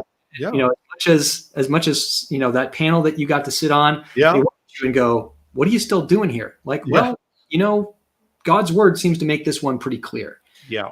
Yeah. I mean, Archbishop Usher, right? I mean, my goodness. I mean, way back, he even tried to date the creation account in the Exodus. So, and that was based on a young Earth creation idea. Oh, yeah. So, it's definitely not a 20th century idea. I mean, that's clearly a myth. Yeah. We can go back to church fathers who did their calculations as well. They based theirs on the Septuagint rather than the Masoretic.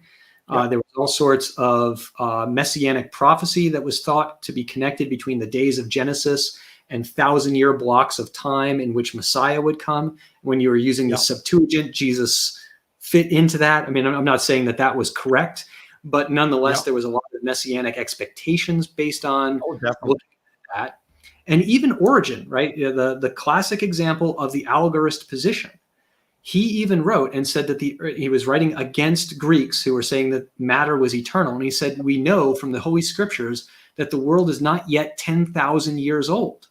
Yeah. So even Origen is dating the earth young. Augustine believed the earth was young, even though they believed that the days of Genesis were some sort of allegorical representation of God's instantaneous creation.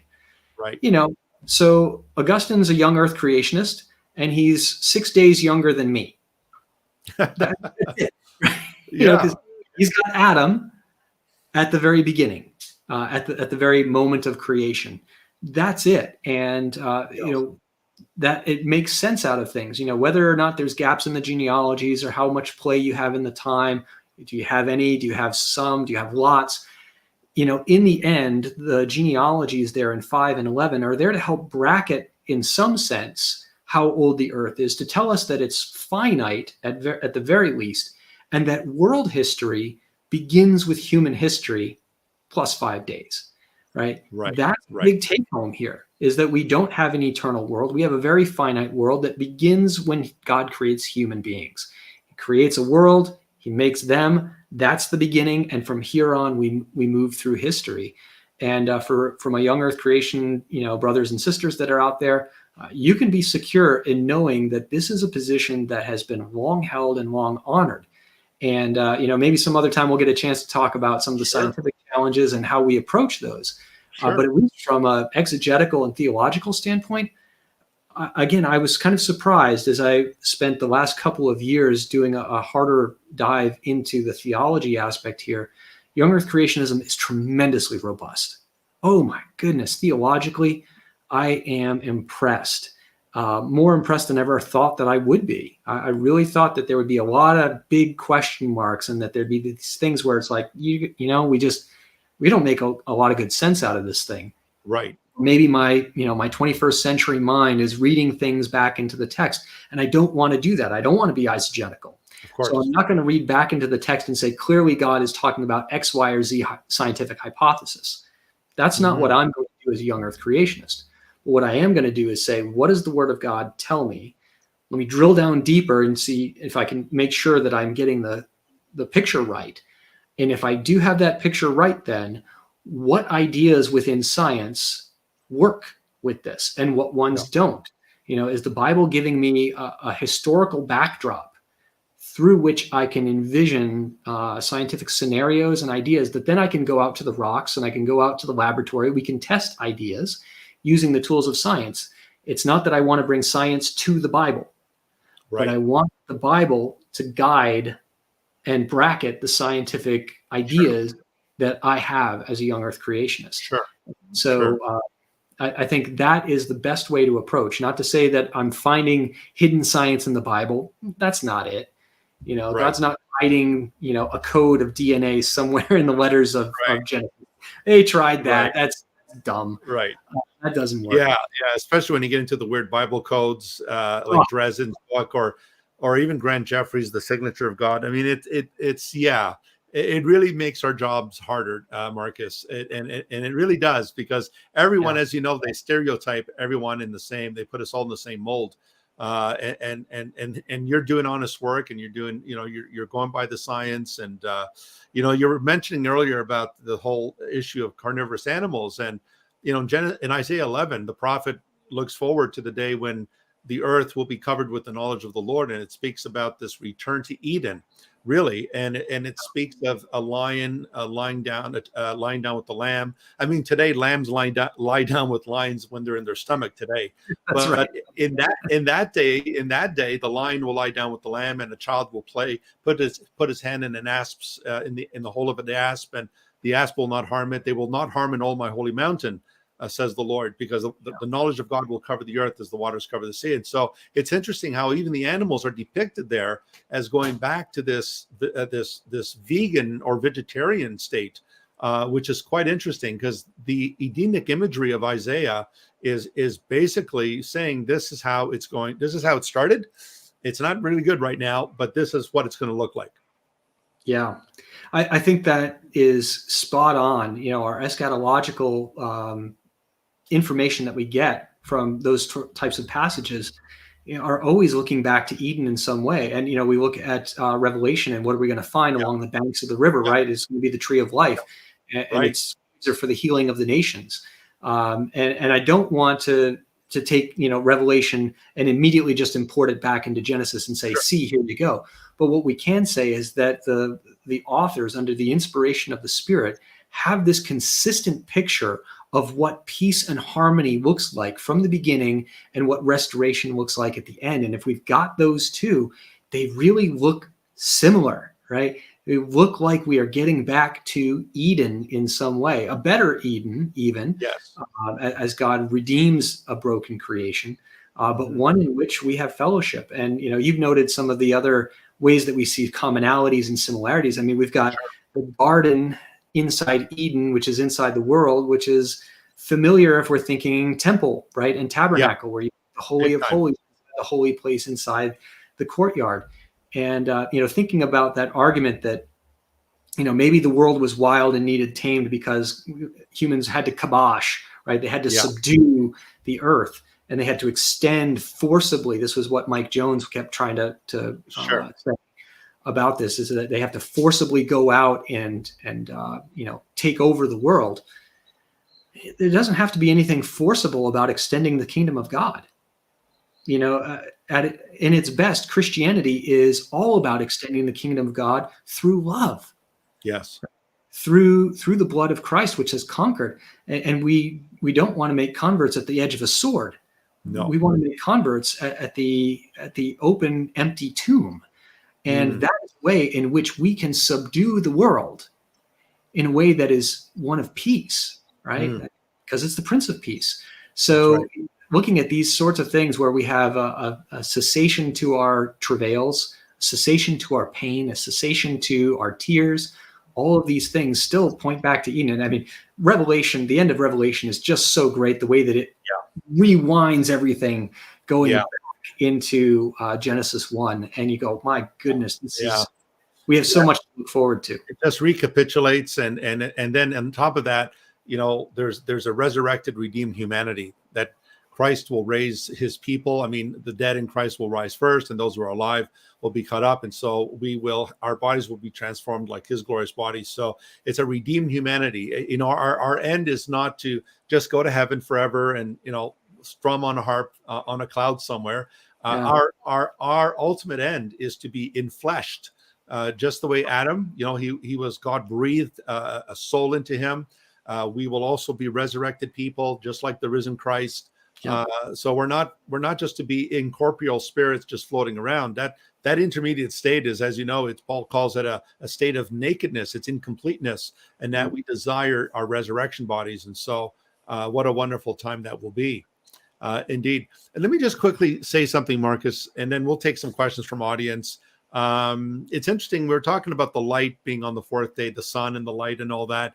It's interesting how the theistic evolutionists will buy this idea of the Big Bang, that the sun formed first and the stars, and then the earth was formed later out of all those gases.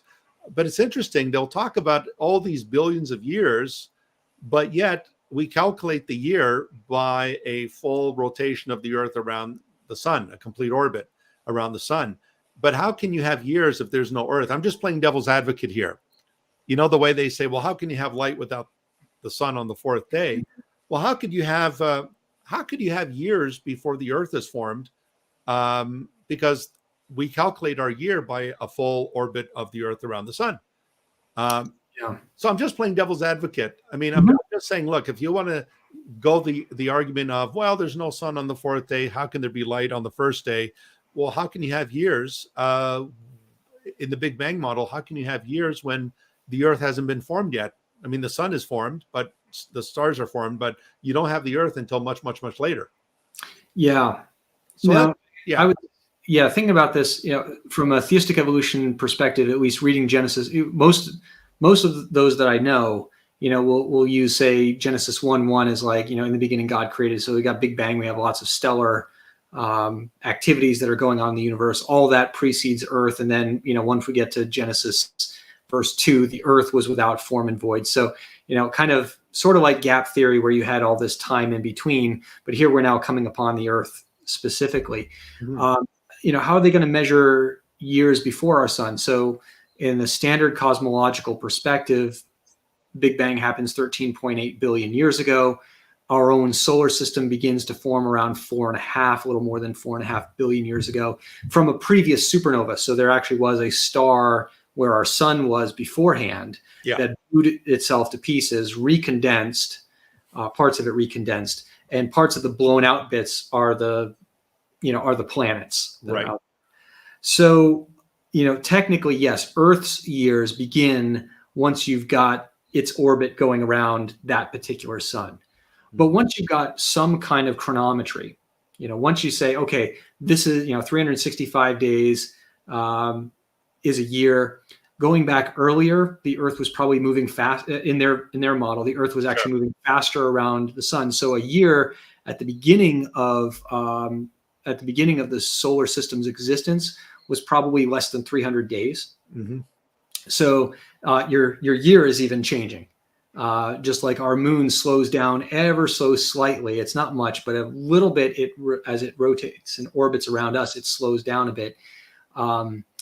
So, you're going to say, oh, well, we can still calculate time back to the Big Bang, and we're going to use the convention of Earth years. Mm-hmm. So to answer that devil's advocate question, the response from a theistic evolutionist is we're going to use a time convention. Mm-hmm. Even if Earth's not around, we can still use years because it's around now and we know what that time is. Right. And now we can use that to calculate backwards from any point, even if the Earth's not around. Right. Right. And of course, a lot of that is speculative. It's theoretical. Mm-hmm. Yeah. Yeah. And just, I guess, one more thing, Marcus, I know you touched on the flood with your debate as well. And this whole idea of a local flood, it just doesn't seem to add up. It clearly says that the mountains were covered, the tops of the mountains were covered. Yeah. If it was a local flood, God could have just told Noah to just go across the mountain to another region. And also, if it was a local flood, then God hasn't been really keeping his bargain about not destroying the earth with a flood, because there's been tons, and there continue to be floods today, cataclysmic floods. So maybe you can just say just a little bit about that, the flood idea, that you got the universal global versus the local flood theory. Mm-hmm. Well, local flood theories didn't gain any prominence in Christian writing until probably the 1700s. Is the first time that we start seeing people talk about local floods. Maybe a few very questionable Christians in the 1600s would be the earliest that I can imagine. And the reason for this is always some sort of externality to the biblical record. So for those who were reading the Bible, they, before, say, the 1600s, nobody had any inclinations that this was anything but worldwide. Whatever the scope of the world that anybody knew, that was the scope of the flood. And so this is actually an interesting argument to use intertextually. So the description of the flood in Genesis is very much global or worldwide. Again, they didn't think of a globe, so we'll just say worldwide. And so is the perspective of the flood by, say, Peter and Jesus in the New Testament. Now, Peter and Jesus have a broader understanding of world geography than, say, Moses did. So did the flood get bigger for Jesus and Peter? Well, no, it didn't. The world got bigger, but the flood was just as big. It's whatever the world happens to be. Right. So for some of the folks who are trying to argue that the ancient Near Eastern accounts, all they know is the ancient world, and so that's all that the flood covers. Well, Jesus knew about Spain. Paul wanted to go there, right? Yeah. Paul was desperate to get to Tarsus, right? Tarshish, sorry. Tarshish, yeah. He was desperate to get there. Why? That was as far on the other side of the world that he knew, and he wanted the gospel to be everywhere. Yeah. So, did Moses know about Tarshish? Maybe. There's a mention of Tarshish in the Genesis 10 genealogies. We don't know if it's actually the same one or not. Right. But that would be big. That's all of Europe and North Africa and the ancient world. Everywhere that anybody knew about, there was water. It's not until the discovery of the New World, post-Columbus, that, and even then, about 100 years afterwards, that you start seeing some people that are very fringe Christians, people like Isaac Lapierre, who was the first one to say that maybe there were people besides Adam. And his view was he was dragged to Rome and forced to recant of heresy. Actually had to convert to Catholicism first. He wasn't even Catholic, but he was arrested. He was living in France. He was arrested and forced to convert and then forced to recant. And everybody hated his idea. The Catholics, the Huguenots, the Calvinists, the Baptists, the Lutherans. Like, that's all of Christianity at the time. But, everybody hated it. Everybody thought it was heretical. But again, it was externalities. He was wrestling with, what do we do with these like people living in Greenland and the people we're hearing about in like South America? I don't see them in the Bible. So maybe Noah's flood was a local event and they weren't affected by it. And what happened later on is that as arguments for Earth's antiquity from geology start to come about, if you think about the rock record as being like this package of rocks, and it's this thick, everybody before geology becomes a discipline thought all of this, whatever the rocks were, they were formed during Noah's flood. Now, as geologists started saying that the age of the Earth is a lot older than what the biblical text seem to indicate, people started saying, well, maybe the flood only covers maybe this part, and this part over here, maybe that was from before. So gap theory would say, actually, almost all of that record was from before, and Noah's flood is only like this little bit up at the top. Right. The more that you started to push into an ancient Earth, there's a direct correlation between that and holding to a local flood, because now the flood has to occupy less and less geology. And then as you look at those top layers of geology, like if I'm walking around in the dirt here in Virginia and you're walking on the dirt in Toronto, the dirt is different. It's not the same dirt. There's not some universal layer of dirt. The dirt in Israel looks different. Everybody's walking on different dirt. And so the flood went from all of this, and it gradually got pushed up until it was just this, and then it disappeared, because there's no evidence for a global flood just here. I would suggest that the evidence for a global flood is down here in the bulk of the rock record itself. And then we've got post-flood stuff that influences the particular geography and ultimately the local dirt that you and I walk on. Right. And I've got to go deeper than this dirt in order to get to the evidence of the flood. So for anybody who holds to an ancient Earth, you're going to have to argue for a local flood, because there is no geologic layer that is global if you're looking at these very topmost layers when people are around. You're looking at dirt, and there's no global dirt. Right. The last vestige of that were some glacial sediments, and as soon as people realized that they were made by ice and not by water, and that they were only rimming the northern and the southern polar regions and around a couple of the mountains, they realized, no, that's not evidence of Noah's flood either. So the last gasp of flood, of a global flood amongst the most influential geologists died in the 1830s, 1840s. You had a few other geologists that still held to a global flood perspective in a young Earth, but they were being outflanked left, right, and center. By the mid 1800s, they were basically extinct. So young Earth creationism with a global flood is resurrected in a scientific fashion through the Seventh-day Adventists and through the work of ICR and Answers in Genesis and others in the 20th century. Although theologically and even scientifically, you can see some people from a variety of different perspectives, Baptists, Lutherans, Presbyterians, etc., who held to these views. They just didn't have a focal point to address the science until later on. So creationism doesn't exactly go extinct. It goes dormant for a little while. And you can see its theological threads continuing, but you don't see a resurgence of a scientific argument until really mid-century with the rise of the modern young Earth creation movement. So it goes down for about 100 years, but now it's made some substantial inroads, and we have a lot more to do. Right.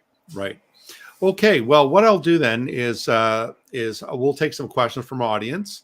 And so, folks, if you have any questions, you know the drill. Put a capital Q there in the chat, and just put your question, and we'll grab that. Let's begin here with Toto Bramundo. Thank you for your donation. What does William Lane Craig mean when he talks about Adam being mytho-history? Does he believe Adam and Eve committed original sin, as young Earth creationists believe? Thanks. That is a great question. Of course, Bill Craig has recently written a book called In Quest of the Historical Adam. He and I are two authors in a forthcoming book for next year that is a multi-views book on Adam. So I'm taking the young Earth perspective. Bill Craig has got his mytho-historical view.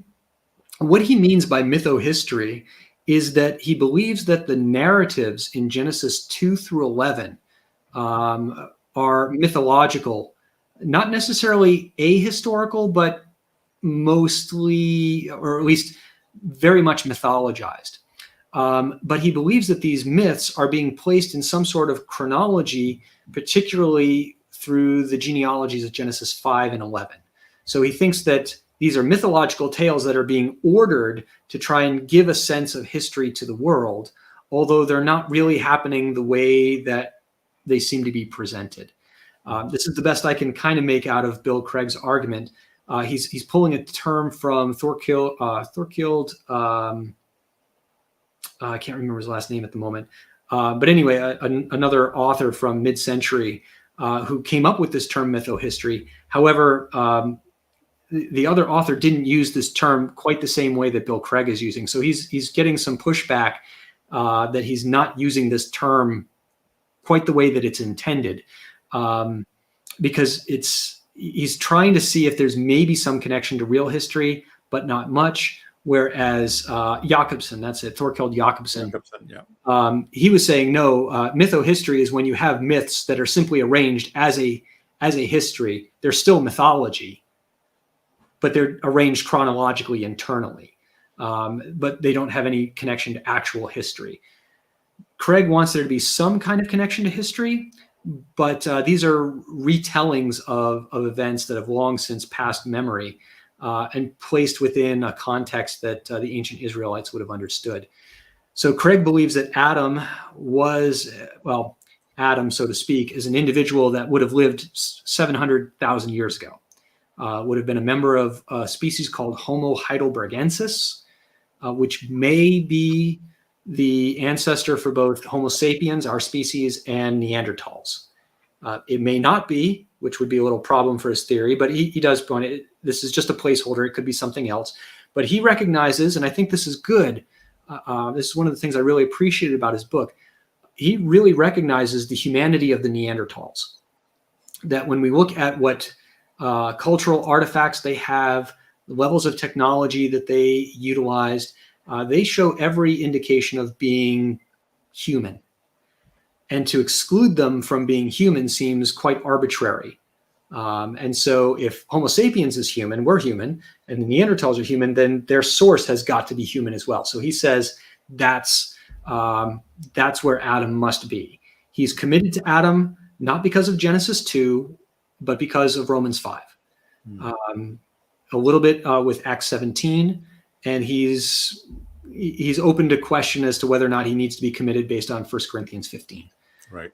Really, when it comes down to it, Romans 5 is the only biblical passage that he thinks mandates a Christian's belief in a historical Adam. Does he think that they committed original sin?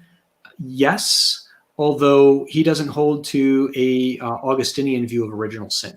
So he's got he thinks that individual sin is good enough for us to require Christ's redemption. So he doesn't hold to a classic original sin position.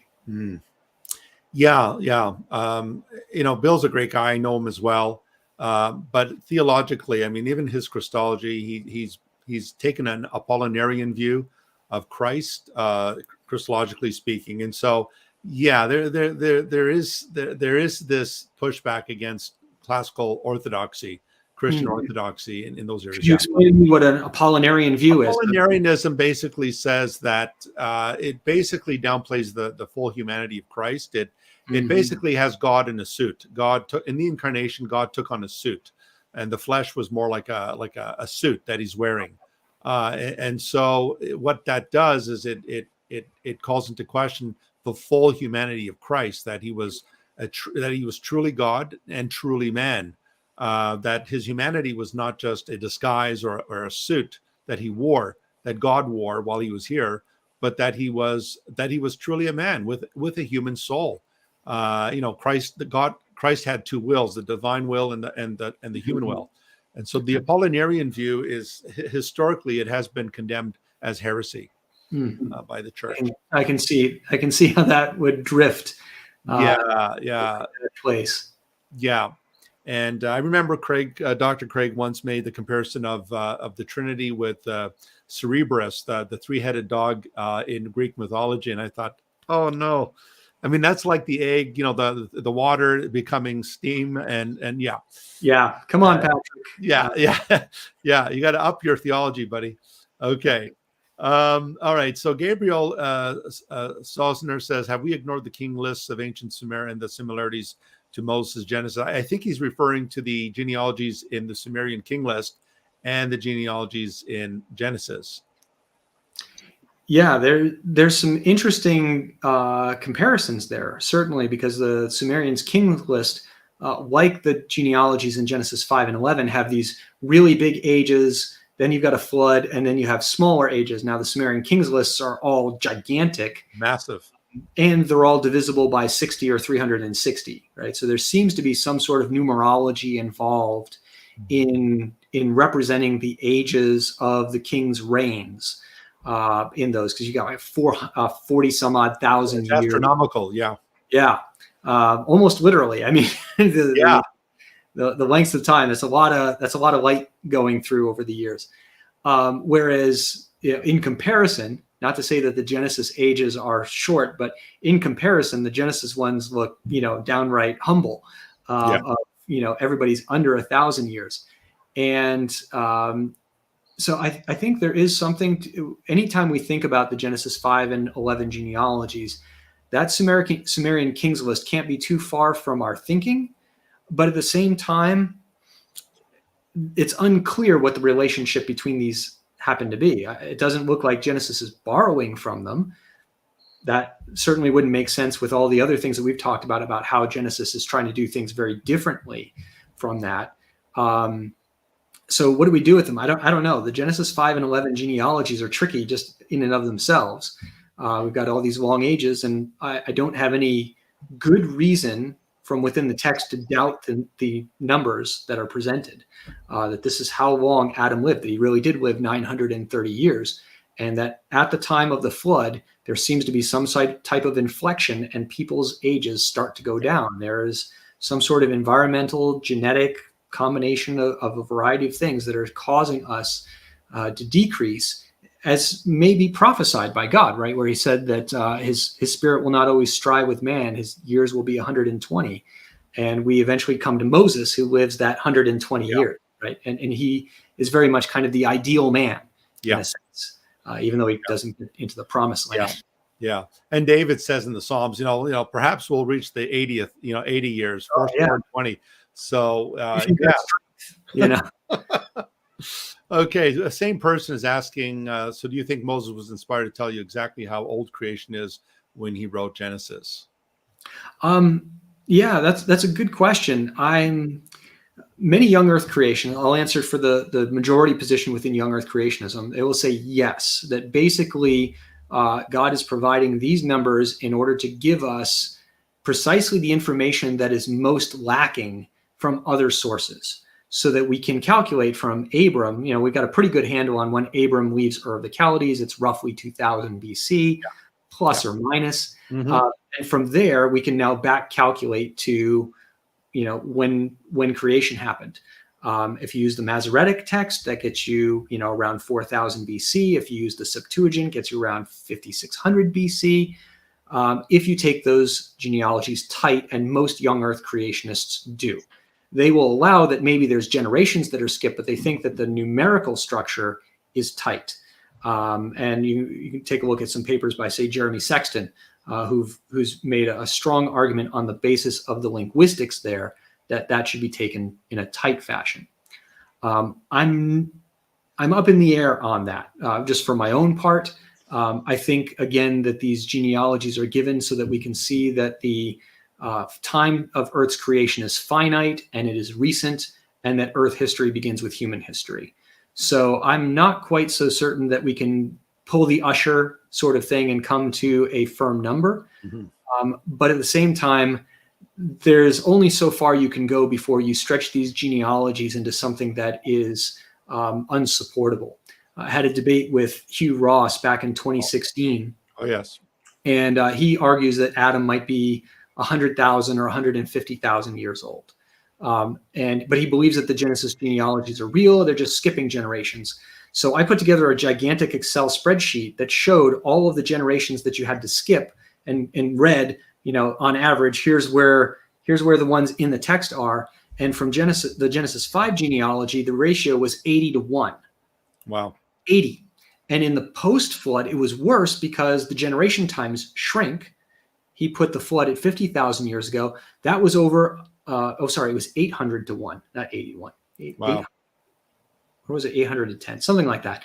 And it was 100-1 for the others. Or no, it was 1,000-1. So it had to have been 800 and 1,000 now that I think about it. Because you've got to go from 150,000 years to 50,000 years. 100,000 years worth of time with only 10 people mentioned. You know, every 100 years they're having a kid. So you've got a whole bunch of people there. And then to go from 50,000 years to Abram, that's his approach. And yet you've got a short generation that goes down to 30 pretty quick, if the Masoretic numbers are the one that you go by. And all of a sudden you've got 1,000 to 10. And it's like, this makes a mockery of God's word. So I don't know how far you can stretch them before all of a sudden you start getting really uncomfortable. But there's a point where that happens. Yeah. We have a question here from Armor of Truth. Doesn't affirming any other option than the biblical Adam and Eve created by God from the dust adulterate the fallen doctrine of original sin? I think that it is going to do that. Yeah, I think that is going to throw these doctrines into significant jeopardy. And I think that's what we're seeing with these new perspectives being put forward by Bill Craig, Josh Swamidash, Andrew Loke, and others that are trying to hold on to inerrancy in some fashion. John Walton in here as well. Even people like Jack Collins, who, for the most part, I love what Jack Collins writes. I don't agree with him on everything in Genesis, but he's a very solid biblical scholar. But I think there's a lot of unintended consequences that come in with these things. And I think adulterate, if you think about it as a mixing of two things, is a right word here. And you end up with something that's going to be theologically very unpalatable. Yeah. Right. Okay. All right. I'm just scrolling through here, see if we have any other questions. We have one here from Relevant Babbler. The discovery of Sears 1749 galaxy by James Webb destroyed the Big Bang Theory. What do you think? I think I'm not an astronomer. I've stayed away from astronomy issues. First off, because I don't have the physics chops to really handle it. I'm not that good at math. I never got that good at physics. And so I would defer to folks like Danny Faulkner, who is an astronomer, works with Answers in Genesis, and some others as well. Jason Lyle, Russ Humphreys are some other names out there. I've got some other friends that are in this area. I'd be a little cautious about some of the science news that has popped up like this, that has said some of these new things have destroyed the Big Bang Theory. Most astronomers would read that and laugh, and not because they're really scared about 1749 or they're trying to salvage their theory, but because the science writers, quite honestly, are often not trained in science, and they're grabbing headlines and grabbing clicks and likes and looks. Mm-hmm. So be careful about sensationalist claims out of this. Big Bang Theory is a well-attested, robust theory. I think it's wrong, but at the same time, it has been a very successful method of approaching questions in cosmology. And young Earth creationists have got to be careful not to just grab a couple of headlines and say, "Hey, you guys are wrong." That may be the case, but just because somebody else is wrong doesn't mean that you are right. And that's an important thing for us, particularly in young Earth creationism, to remember. We've spent a lot of time over the last 60 some years, ever since Whitcomb and Morris, 61 years since the publication of the Genesis flood. We spent a lot of time fighting evolution. We spent a lot of time fighting Big Bang cosmology or ancient Earth arguments. And there's a place for that, but there is a more prominent place for building the case of young Earth creationism. I've explained it to my students like this. If you're walking through the woods and you see a shack, and that shack is dilapidated and old, and the windows are broken, there's glass on the floor, there's trees growing out of the gutters, and the place is unsafe, there's beer bottles in there, you could spend all your time critiquing what that's like. But if there's no other shack and a thunderstorm breaks out, you will go for the shack that's there than the shack that isn't. And young Earth creationists have got to spend a lot more time building our own house so that when the storms of life blow on someone's soul, there is a place that we can point them to and say, this is a place where there is shelter. This is a place where there is safety. This is a place where the world makes sense. And yeah, we still have, places that we need to paint, and we haven't gotten the door right. It's a little ajar.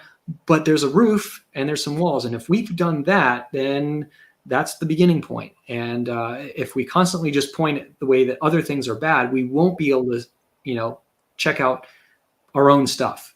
And so I think that's one of the good trends that's been happening in young Earth creationism over the last, especially 20 years, but more than that, but there's always been some. But I think more and more you're going to see people saying, this is how we understand the world through young earth creationism. A couple of good examples of that would be, I direct your audience over to the website of Sapientia at the Henry Center.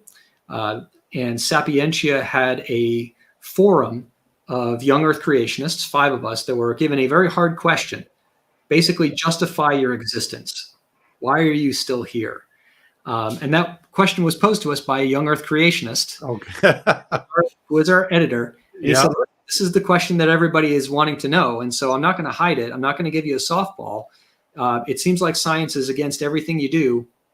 Why should we still consider young earth creationism? And that's Hans Matawemi. He's a theologian at Covenant College down in Georgia. And he's an awesome guy. I love Hans. And I love him in part because he's hard on us.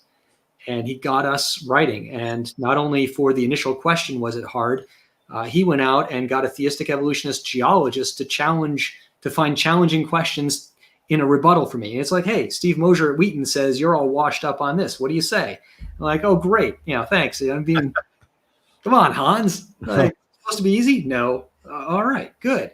And it shouldn't be. Young earth creationism is behind the 8 ball on a number of things. And we are going to have to make a robust argument for ourselves. I think we can do it. Yeah, absolutely. So, Edward II, if a person has professed faith in Christ and yet believes in millions of years, can we still call them brothers, sisters in Christ? Persistent compromise on truth is compromise towards Christ. Thanks, Edward. And royalty, although as an American citizen, we don't usually bow.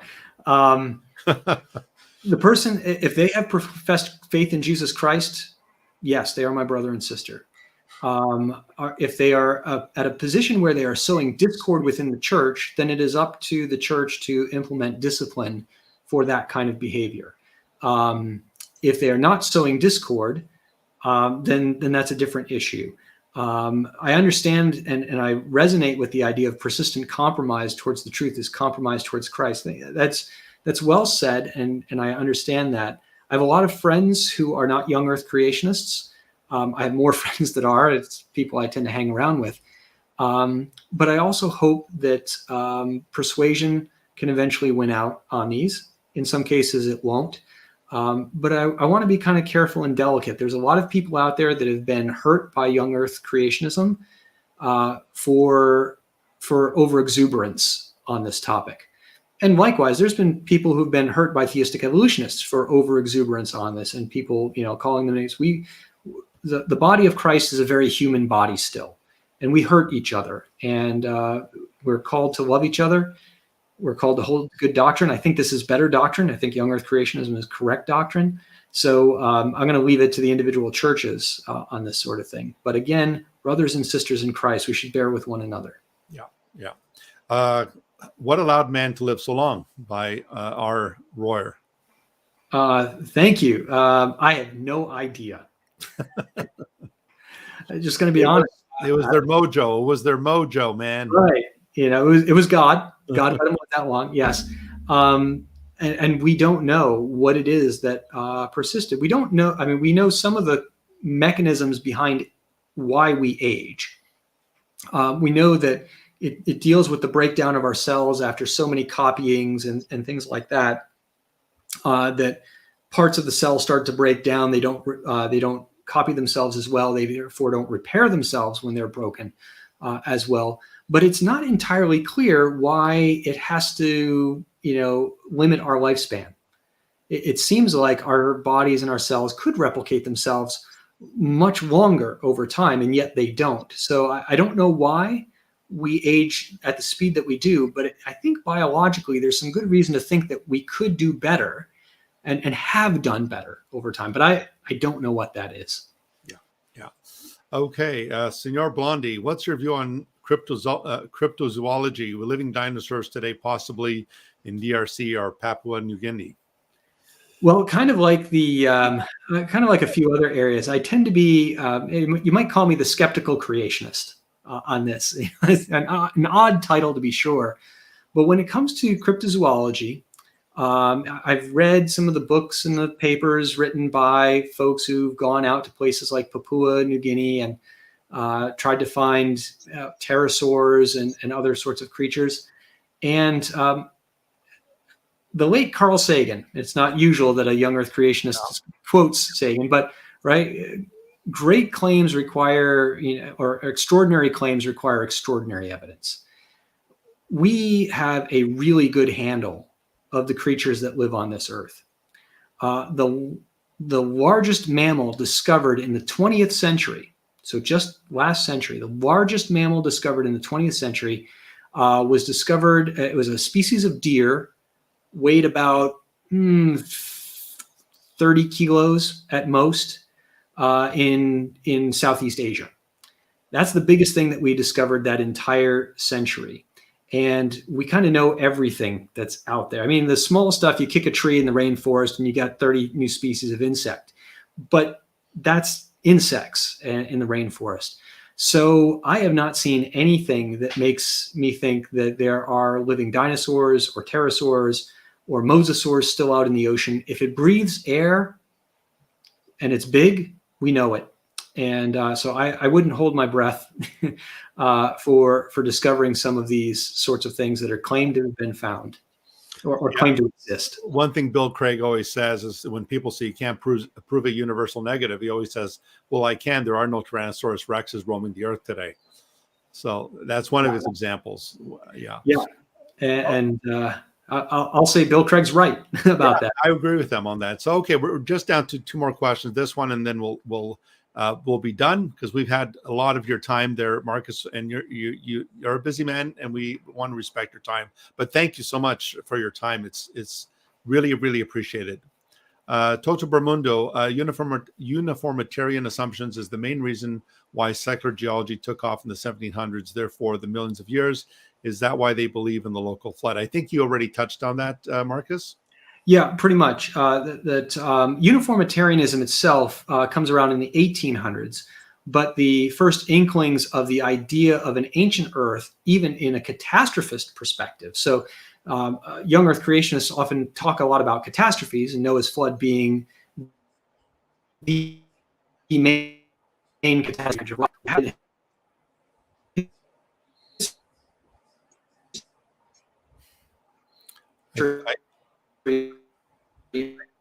think you froze there, Marcus. I think you may have frozen there.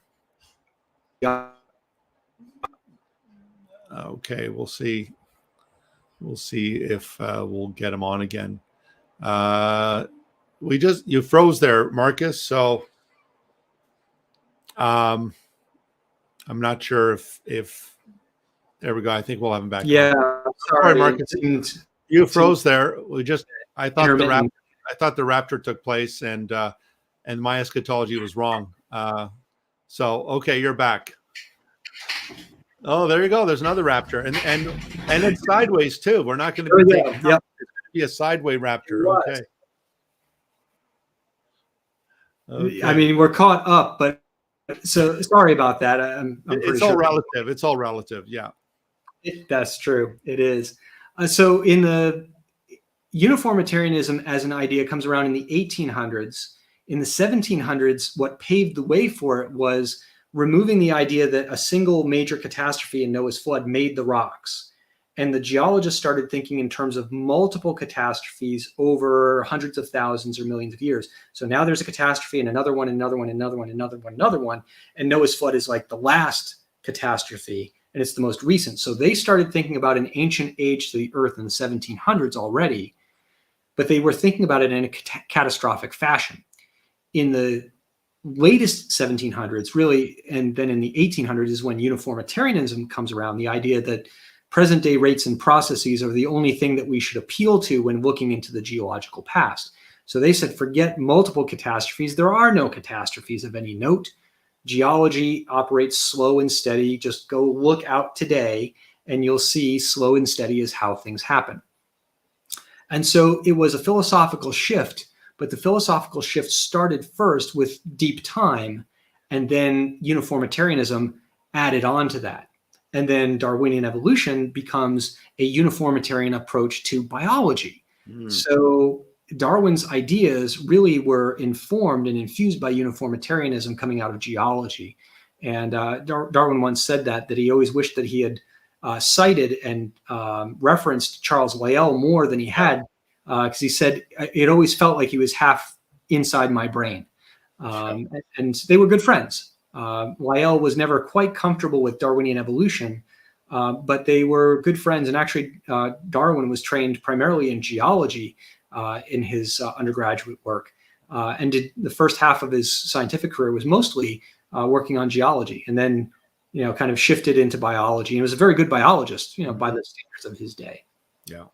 Yeah. So, folks, we're going to take our last question, but before we go there, just want to let you know, all the information for Dr. Marcus Ross's ministry is all in the description box. You want to check out his, he's got some really good resources there for you, based on creation science. And so all of that is available there. So please make sure you go there. You could follow him as well and see what he's up to. Check out his debate that he had with Michael Jones of Inspiring Philosophy. They debated on this very issue of theistic evolution and young earth creation. And so I really highly recommend you check out that video. So we'll take our last question then, Marcus. So here it is. It's from Relevant Babbler. But don't you think the theory of evolution is built into the Big Bang theory? No, I don't. And here's why. As a geologist and a paleontologist, right, my background in fossils and rocks, I have to recognize that there is a distinction between the geological arguments for an ancient age of the Earth. That's one set of argumentation. And there's another set of argumentation for evolution. Now, evolution in a Darwinian, neo-Darwinian, a contemporary fashion does require that the Earth is ancient, right? You can't have biological evolution that happens near instantaneously. So evolution is dependent upon an ancient age of the Earth. But they are separate types of issues, right? This is why we've had old Earth creationists throughout the last couple hundred years. We have people who think that the evidence for an ancient Earth is strong, but think that the evidence for biological evolution is weak, right? And so they would fall into a category that holds to one, but not the other. And likewise, the theory of evolution requires something like a Big Bang, but not necessarily. The theory of evolution could be compatible with other, say, eternal views of the universe. Now, astronomers, generally speaking, don't hold to an eternal universe at this point, but at the time of Darwin, they did, most of them, as they were drifting away from an idea of a beginning, or that they looked at the heavens and said, we have no evidence of a beginning. God said there was a beginning, so we believe it, but we don't have any evidence of an actual beginning. Big Bang cosmology was lauded by a good number of Christians at the time because it seemed to point back to a time in which there was, in fact, a beginning. And so the argument that the universe looks eternal could no longer be used as an argument against Christian theism. But that was largely an argument that was being made by Christians who had already adopted an ancient age of the Earth. Those sorts of, they're now saying, well, maybe there's still a beginning. And so we can have Genesis 1:1, and we'll just deal with the rest of Genesis 1 in some other fashion, right? We'll look at it allegorically, or we'll look at it in day-age views, or what have you. So I think it's important for us to remember that these different perspectives, Big Bang cosmology, and there's variety in Big Bang cosmology, ancient age of the Earth, biological evolution, they may have relationship to one another, but there is not always a direct causal relationship from one to the other. Yes, and I do recall that when the Big Bang theory became very big and prominent, to the chagrin of Carl Sagan. Carl Sagan just couldn't give up that eternal universe. He was famous for saying the universe is all there is, all there was, and all there ever shall be. It sounds a lot like he who was, he who is to come. So he basically deified the universe, and he always capitalized the word a universe, and cosmos with a capital C. And so he held to that oscillating model of the universe. But anyway, it just goes to show that the suppression of man's, the suppression of God's revelation, man continues to suppress it in unrighteousness. And yet still has to worship something. Yeah, absolutely. So he worshiped the universe. That was his God. Welcome back to Babylon. I mean, exactly. you're worshiping the stars again. Indeed. Back to the beginning. Yeah. The wrong beginning, but back to the beginning. Yeah. Yes. The ideas are not new. They're repackaged. So Solomon was right. There's nothing new under the sun. What is has already been. Yeah. Dr. Ross, I want to thank you so much for your time. You gave us such a wealth of information, a lot to think about. So I just want to say thank you so much. And this was delightful. I appreciate the questions from your audience. They're fantastic, really good, penetrating thoughts and questions there. Thanks it was a delight to be on here. Thank you. And I'd love to have you back again in the near future. Love to. So folks, once again, check out Dr. Ross's links in the description box. Check out his work there. His Facebook, he has a couple of links there to a number of resources. I think it's your company, I believe, Dr. Ross. Yeah. Yep. So check that out, guys. Get some good resources for your kids and train them up. So thank you again, everyone, for joining us. We pray that this has been a blessing to you, that you've had some tools here today that you could use for the furtherance of the gospel. And so thank you again for joining us and giving up of your time as well. So the Lord bless you, and we will see you guys soon. Please don't forget, subscribe, Toronto Apologetics, like the video, and as always, share. So take care, everybody. The Lord bless you. Bye for now.